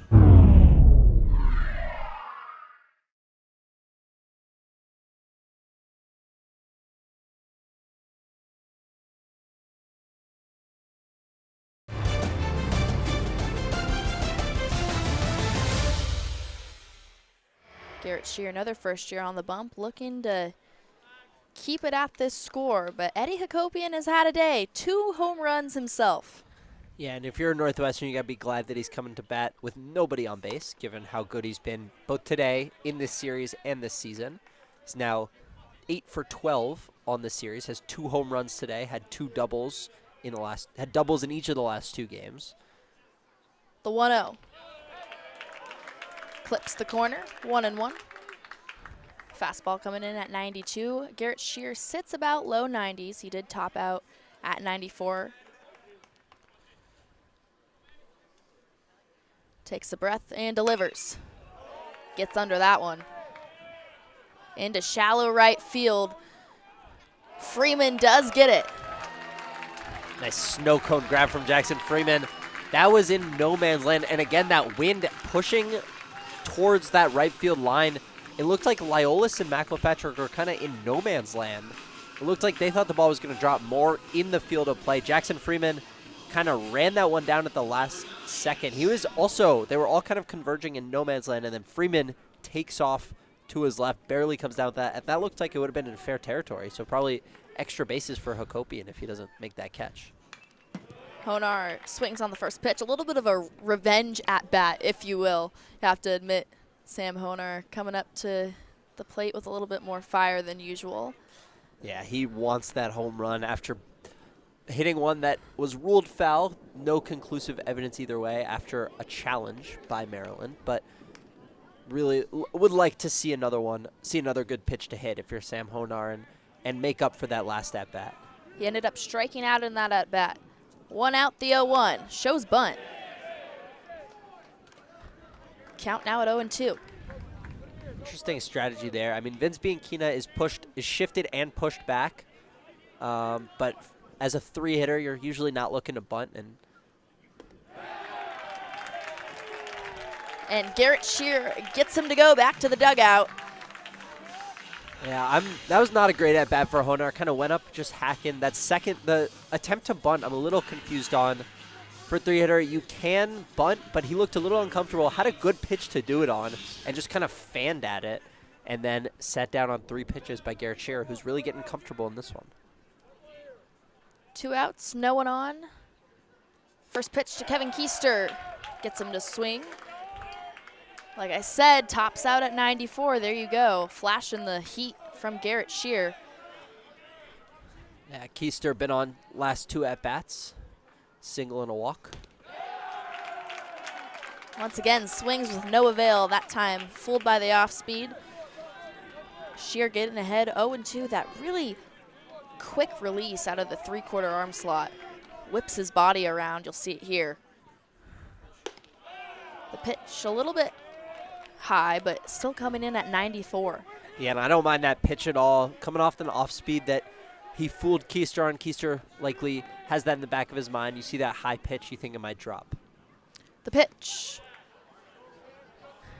That's away. Shear was heading back to the dugout. Yeah, he was halfway there. Thought he had strike 3 for sure, and based on some of the calls this umpire's given in this game, he definitely has an argument. We've seen kind of an inconsistent zone in strike 3s going both directions, with some calls more generous than others. The 2-2 just gets a piece of it. Although Shearer also might have been employing that walk back as kind of a sleight of hand tactic to force Tim Cordell's hand and making that strike 3 call. Cordell did not bite. And now we have an at-bat here. 2 outs, no one on. Maryland with a 2-run lead. That's fouled off. Keister shortening up with his approach, fending off anything in the strike zone. Good work by Keister to see a couple extra pitches. This will be the 7th pitch of the at-bat coming up. Shear, the 3rd Northwestern pitcher on the bump today. Taking a little bit more time here. Pitch clock down to 9. Releases and fires. That's blooped into right field. Freeman slips, but keeps it in front of him. Keister does stay at first, thought about going around. 2-out single, though, for Kevin Keister. Yeah, Freeman kind of in between out there, kind of couldn't make a decision on whether he was going to lay out and try to dive and make that catch or just pull up. probably makes the right decision by pulling up, and then ends up his knee gave out at the last second because of his indecision. Not costly. Keister still held at first, but could have been dangerous spot both for the runner to advance or for injury. First pitch strike to Braden Martin. 1 for 3 on the day. Has struck out, flown out, singled his last time up. Corners playing in for Northwestern. Middle infielders back on the grass. Up the middle and past a diving Livermore. Runners go station to station. Good piece of hitting by Braden Martin, who breaking out of his slump a little bit, now has 2 singles and a walk today after coming in 1 for 10 on the weekend without a walk. So good job by the freshman to kind of shorten up, simplify the approach after a couple of rough days and put together a nice little baseball game. Jacob Orr coming back to the plate. 0 for 1 on the day. He's pinch hitting in the 6th spot. Has 2 runners on. The pitch in there for strike number 1. Yeah, Jacob Orr getting his revenge after he was taken out after just 2 at-bats yesterday. Pinch hit for now Iannazo, now pinch hitting for Iannazo after Iannazo recorded only 2 at-bats. Fouled back, and Orr and Chris Hakopian are the only Terrapins without hits today. A lot of Terps with multiple hits. 14 on the day in total. The 2, 3, 4, and 5 spots for Maryland, all of 2 or 3 hits. The pitch. That's up the middle, this time to McElfatchik. He steps on the bag for the last out. And we head to the bottom of the 8th. Northwestern with limited chances, but trying to crawl back. A 2-run lead for the Terps. We'll see what the purple and white can do when we come back in the bottom of the 8th.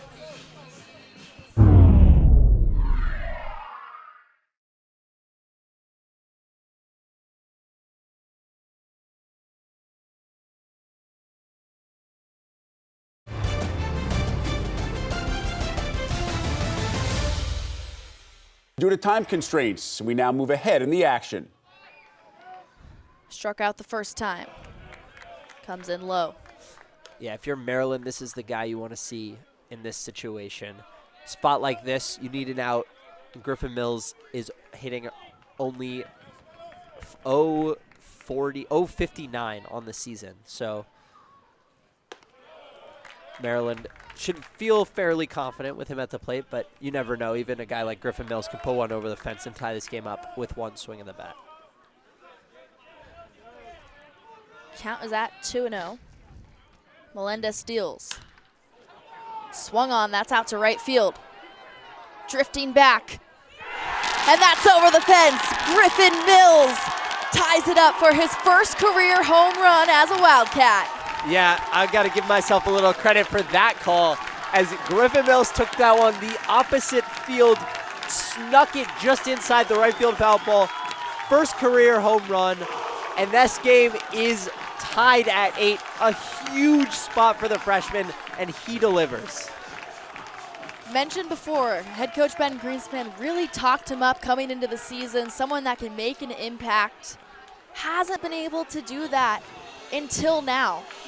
The biggest spot that he's been in all season, and he delivers. Yeah, that was huge. He took a pitch up and away, not a terrible pitch, and he just put a lift on it. Got a little help from the wind, which is still pushing out that direction, but not as strong as it was before, and that one tucked in, just escaped the right field wall, and now we have a brand new ball game with 1 inning to go. Griffin Arnone digging in. 0 for 2 on the day, did walk. How about a hit? The line keeps on moving, and the go-ahead run is at first base for the Wildcats. The lineup does turn over as well. Preston Knott coming up to the plate. Yeah, and I said Maryland, Griffin Mills was the guy they want to see. Preston Knott is not the guy they want to see. Hottest hitter on this team, a lot of extra base hits. And here comes, is that Matt Swope to yank his pitcher or the pitching coach? I can't tell from here. But nonetheless, Omar Melendez is going to get a talking to. Wildcats all tied up with the Terps, trying to get the sweep. Pitch in there for a strike. And Arnone stand put for now, a little bit of a retreat step as the lefty lifted his leg. No threat to go on that pitch, but has not been caught yet this season, so could be an opportunity for him to take off. Melendez stares down Arnone at first, delivers home. Swing and a miss for naught. Behind 0-2, he did strike out his last time up in the 7th. That's very unusual for him. He's someone that really gets on base a lot and doesn't swing and miss. Yeah, contact hitter, productive at bats. Struck out and he swung and missed at a couple pitches here. This at bat, that last one looked a little foolish on the off speed. The 0-2. Hit up the middle. The inning goes on. Another multi-hit game for Preston Knott. Arnone stumbling a little bit, but does get into third. Runners on the corners in the bottom of the 8th. Yeah, Griffin Arnone almost tumbled. That would have been a not top 10 potential, especially with the situation and the inevitable being tagged out in the middle of the base path. Good piece of hitting from Preston Knott. 2 strikes. Shorten up and drive that one up the middle. I would have liked to see Griffin Arnone be a little more aggressive on the base paths. Would have scored if he had been on second with a stolen base, but obviously against a lefty with a high leg kick like Omar Melendez, it's a little harder to steal bases. And here comes the second visit by Matt Swope. Did not allow a run and had 7 strikeouts, so definitely a strong arm there. Only allowed 4 earned runs all season, has 16 strikeouts in less than 12 innings pitched. Owen McElfatrick will be the first batter he faces. Swings on the first pitch, popped up high. Could be trouble given the wind today. Keister drifting over. He secures the catch. 1 pitch from Evan Smith does the job, but the Wildcats tie it up in the bottom of the 8th. So we'll see Griffin Mills' 2-run homer, the first of his collegiate career in the biggest spot he's been in all season. And we have a brand new ball game going to the 9th.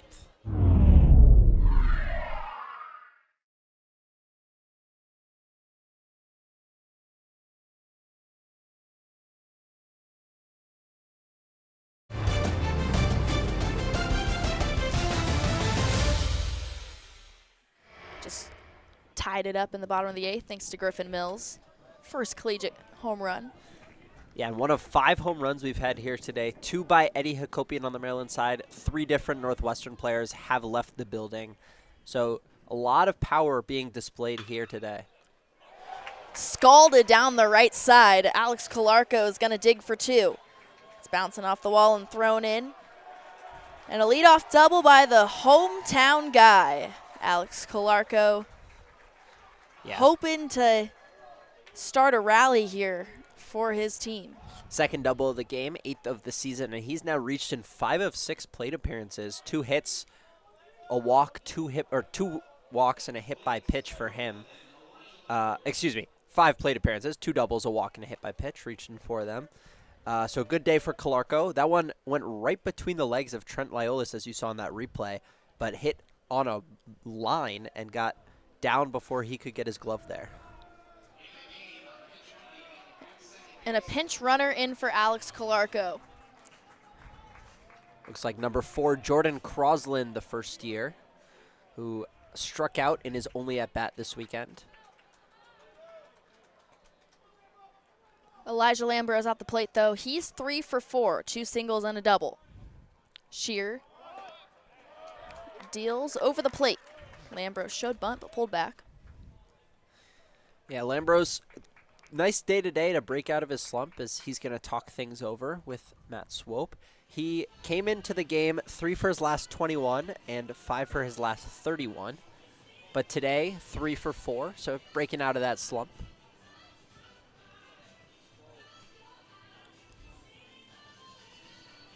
Lambros played his freshman year at South Carolina, played in 36 games for the Gamecocks with 7 starts, then transferred on over to Maryland. Where he was all Big Ten, 3rd team last season. And a little bit of a down year compared to last year, but still a good player. Threat in center field and at the plate. Shows bunt. Fouls it back instead.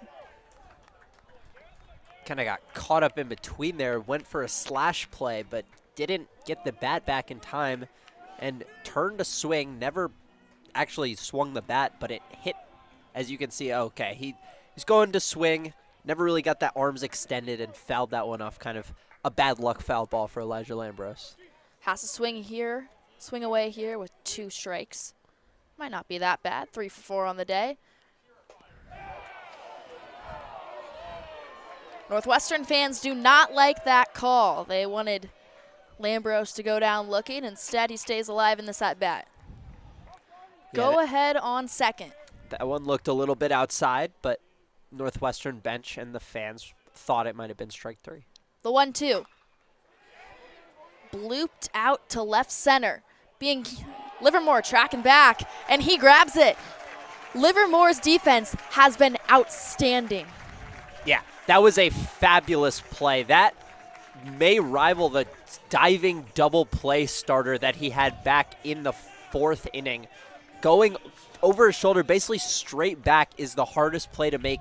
Not only does he snag it, he snags it and turns around, holds the runner to second base. That run is at least at third, if not scoring, if that ball gets down. That last double play that you were talking about was with bases loaded. Russell pops that one foul into the Maryland bullpen. Loyolus ran out of room out there. Good job by Shearer to settle down, throw strikes here. Did not get the strike 3 call, but got the unproductive out that he needed without the runner moving over. Still got a ways to go in this one, though, before he can go sit back down on the dugout. Shear gets set, looks back over at second, and fires. Off the plate, 1-1 count with 1 out. The go-ahead off of second. Devin Russell had a double back in the 2nd inning. Has been hit by 2 pitches in the 4th and the 6th, then struck out. Fouls it back. We'll do it again. 13 RBIs for Russell on the season, hitting only 152 with runners in scoring position, though, and 176 with runners on in general. So not been great in clutch positions, but does have an RBI double in this game. Really has to protect the plate here. Swings and misses, though. Garrett Shear with a huge K. It's the top of the lineup here, and Chris Hakopian. Yeah, Hakopian, ever dangerous, but has been quiet this series. 1 for 14 with a walk and a single. No runs scored, no RBIs. Very uncharacteristic for him, but this would be a huge spot for Hakopian to break out of this slump. Crossland off a second. First pitch is a ball. 92-mile-per-hour heater from Shear.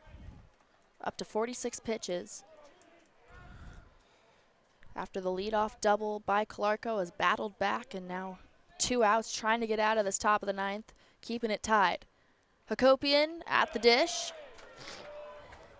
And once again, another ball for Shear. So getting behind here, 2-0. And you mentioned up to 47 pitches now, threw around 40 just 2 days ago, so that arm probably a little bit fatigued, but he's nobody in the bullpen. Make that 3-0.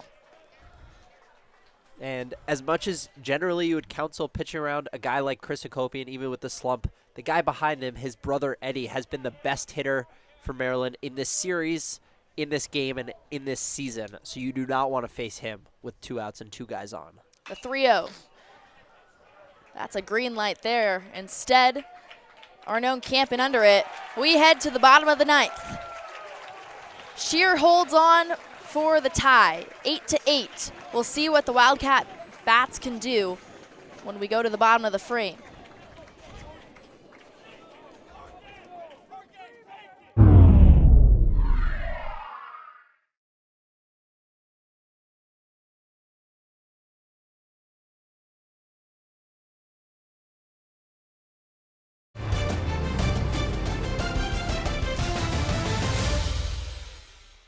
Get their first Big Ten sweep since 2019.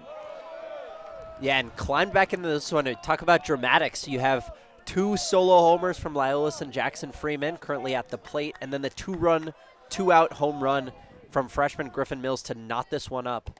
After they fell behind 8-4, the Cardiac Cats are right back in this one with a chance to win it in the 9th.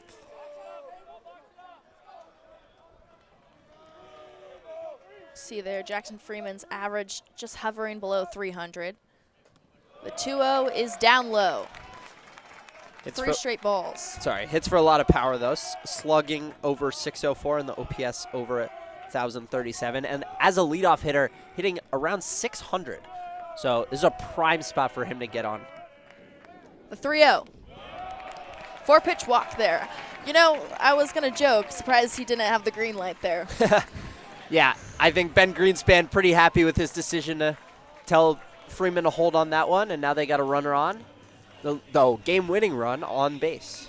Nobody out. Markinson at the plate. Has the highest batting average among Wildcats. In the cleanup spot for a reason. He's 1 for 4 on the day. Freeman off of first. Here comes the pitch. Swung on into the gap. Freeman going around. He's going to third. And runners on the corners. No outs. Bottom of the 9th here in Evanston. And Wildcats knocking on the door. Yeah, and Bark comes through at Bark in the Park. They might have been talking about the Dogs, but it's Bennett Markinson, who now has 2 hits and has the Cats in position to win this game. Didn't quite get enough on that for a walk-off double, but sets up the Cats where just a sac fly or a ground ball that gets through this infield that's all in would win it. Or even a wild pitch at this point. Maryland's defense forced to play in all the way as Evan Smith is going to get a conference on the mound. Everyone coming in. Not surprised they made that move. Bottom of the 9th, no outs. The pitch to Lyolis swung on. Especially with the lefty-lefty matchup and Lyolis, who is prone to swing and missing and could easily roll into a double play, or at least a chance for them to get the out at home. The pitch, fouled back. 0-2 on Lyolis. Just missed that one. Evan Smith going with the fastball there, going at 90. Bases loaded, bottom of the 9th, all tied up here in Evanston. The pitch. Up the middle, caught by Lambros, but not enough to send Freeman home. Yeah, Trent Lyolis hit that one too hard. The outfield all moved way in because they need to be close enough to throw out a runner on a tagging situation. That time Lyolis hit it on the button, but Lambros didn't have to move a step. Normal depth outfield, that's a base knock for sure. And if that one catches air a little bit, Freeman can tag. But because of how hard he hit it, Freeman wasn't able to tag in time, and there was no chance he would have scored. That brings up Tony Livermore, though. That's responsible for the walk-off on Friday. Can do it again here. Here comes the pitch. Watch the first one go in there for a strike.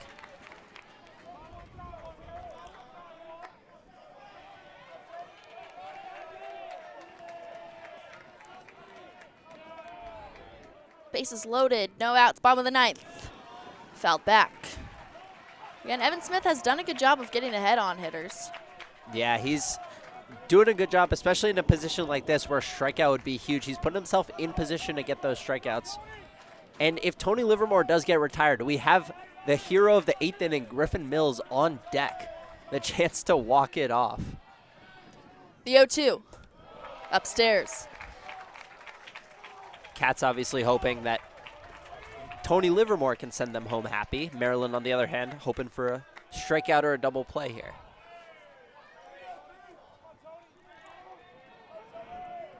Bases loaded, Smith delivers. Chop to first, the play at the plate, and there is a force out there. So all the runners go around and replace each other, but the one that matters is out. Yeah, that was kind of an unfortunate spot for Livermore. Again, hit right at the defender, an easy play for him. Looked like Calarco over there short-armed it a little bit, but got the ball to the plate in plenty of time. And Northwestern now at risk of taking a bases-loaded, no-out situation and not scoring the game-winning run. Griffin Mills at the plate. Watch the first one go by for a ball. But we're in this situation because of him. His first collegiate home run tied it all up in the bottom of the 8th. Yeah, and went into that at bat 0 for his last 20. That almost hits him. Northwestern fans did not like that. Yeah, and Griffin Mills, it's instinct to get out of the way, but if that hits him, that's game over. So almost some Northwestern fans might have been thinking you might have wanted him to get hit there, although see what he can do with the bat in his hands. It's been good so far to him today. Fouls that one back. But yeah, I mean, talking about do you let it hit, does he let it hit himself? A little bit hard. I mean, that was pretty up high. Yeah, I think a pitch like that, it's so hard. One, because it's so high, right at your elbow, which is a danger spot. And two, because of how hard it's coming in, it's instinct to get out of the way. You never want to be hit. And so on a fastball like that, it's hard to let it hit you. Grounded to short. And there's the final out of the inning. We go to extras here in Evanston for a second time this series. Northwestern can't capitalize on bases loaded, no outs. We'll see what the Maryland bats can do in the top of the 10th.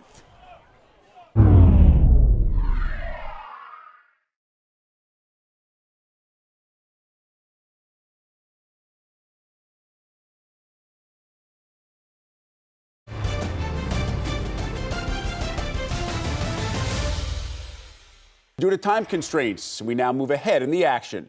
No outs, and you can't get a run across. Now down 9-8. That pitch is over the plate. 2-1 count. Yeah, if Northwestern goes on to lose this game, that'll be the story of the game. Fighting all the way back, scoring in the 6th, 7th, and 8th, but not able to punch the winning run home with a golden opportunity. Shear fights back in this count, 2-2. Finally have some action out there in the bullpen. Can't tell who it is. Cole Mascot down there. Loud contact, but foul from Keister. Keister 2 for 4 on the day with a walk. It's like Justin Doyle also thrown out there in the bullpen. 61 pitches for Shear. Just gave up a solo home run for Maryland to take the lead. That's in there. Count runs full 3-2. Yeah, Bennett Markinson appealed and Cordell allowed it, but the first base ump Adam Berg, excuse me, did not agree. The payoff, fouled back.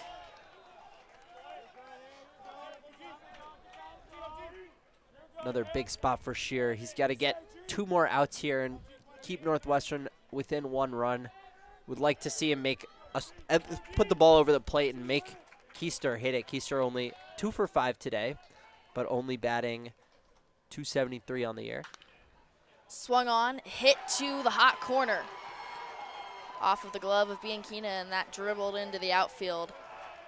A double for Kevin Keister. This inning keeps going on. Maryland trying to build onto their lead.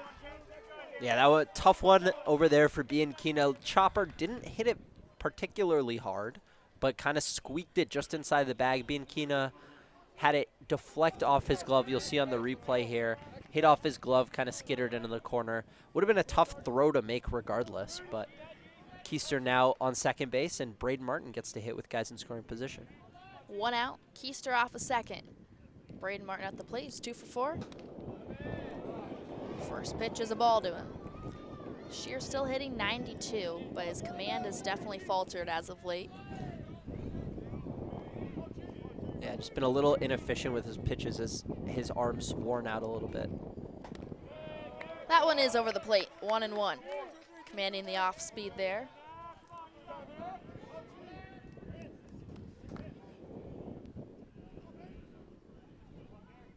Here comes the pitch.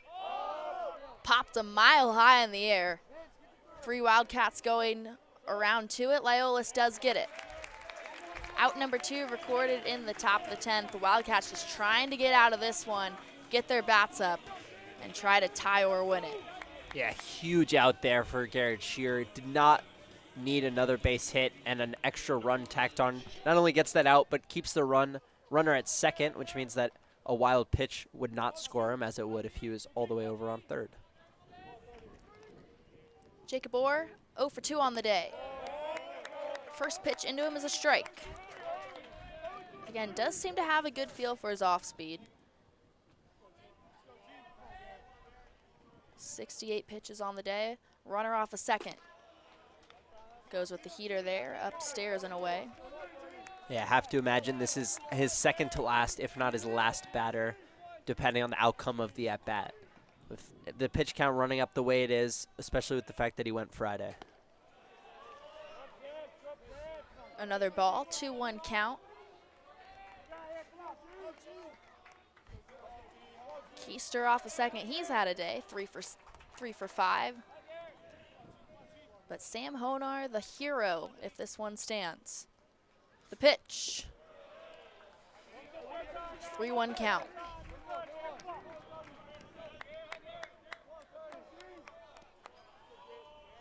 Yeah, Shearer just kind of losing it.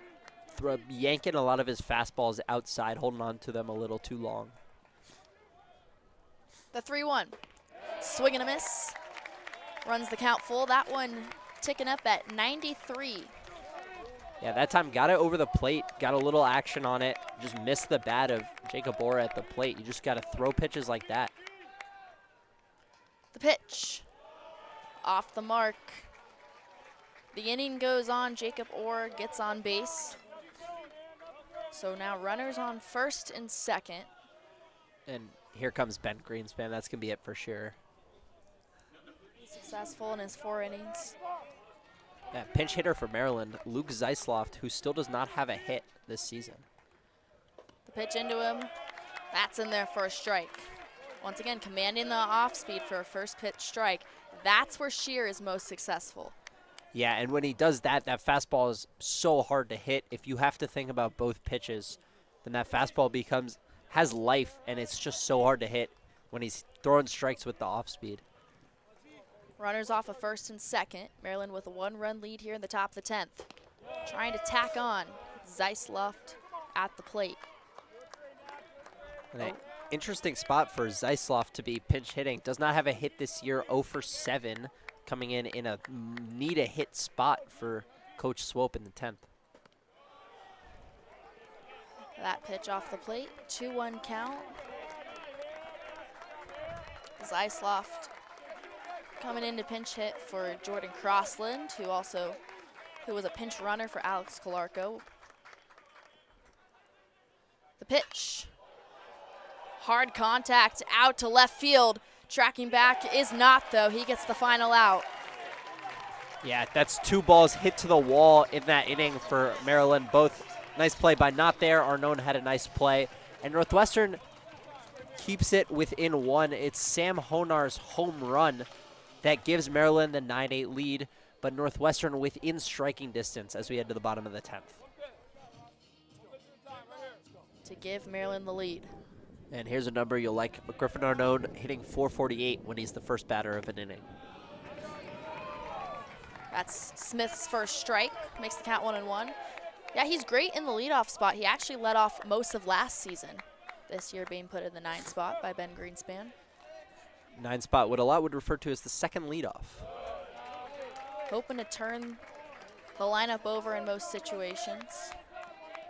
Count at 2-1. I was a proud 9 spot hitter for a year myself. So.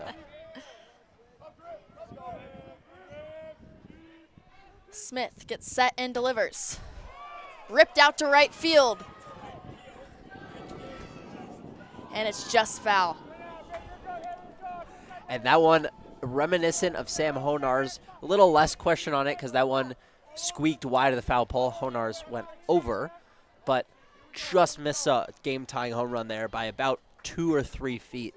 And if you're Arnone, can't get much closer than that. You can see on the replay that one just tucked foul. Yeah, pulled it just a little bit too much. But he's nodding his head, coming back to the batter's box. I mean, that's about as much confidence as you can get, knowing you just ripped that against him. Yeah, lefty on lefty, but Arnone turned on that one. Not fooled. The 2-2. Gets him to go that time. Went with the off-speed, very smart move by Evan Smith. Yeah, good work by Evan Smith. Arnone just ripped one, so he puts a ball out of the zone, doesn't give Arnone a chance to hit it. And that'll be the top of the lineup. And Preston Knott, a guy who has 2 hits today for the 7th straight game. Pretty as hot as you can get, coming up to the plate and needing another hit. Hitting .333 on the season. Here comes the pitch to him. In there for strike number 1. Good pitch by Evan Smith, getting ahead of Knott.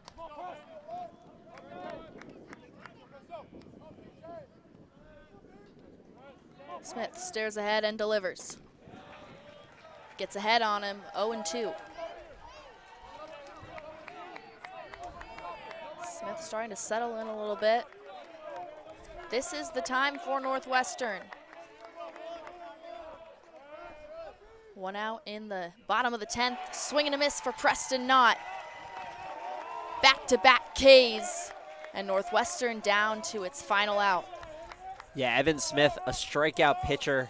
He's thrown 2 innings pitched now. He's got 2 strikeouts. That adds to his 16 strikeouts this year, gives him 18 on the season with only 13.2 innings pitched. So over 9 strikeouts, over 1 strikeout per inning, excuse me. Everyone on their feet in the Maryland dugout. They can feel it. The pitch to McElpatrick. In there for a strike. He's 0 for 5 on the day. And this would be a great spot for him to break out of his slump. Just needs to keep the line moving. 1-1 count now. Freeman is on deck. He's 2 for 4 on the day. McElpatrick does have 4 home runs this season. Smith pitches, chopped to the third baseman, but that's foul.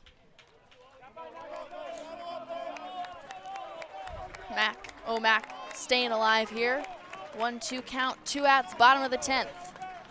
Was all tied up at 8 going into extras, and then Sam Hojnar. Solo blast. Put Maryland on top. The pitch.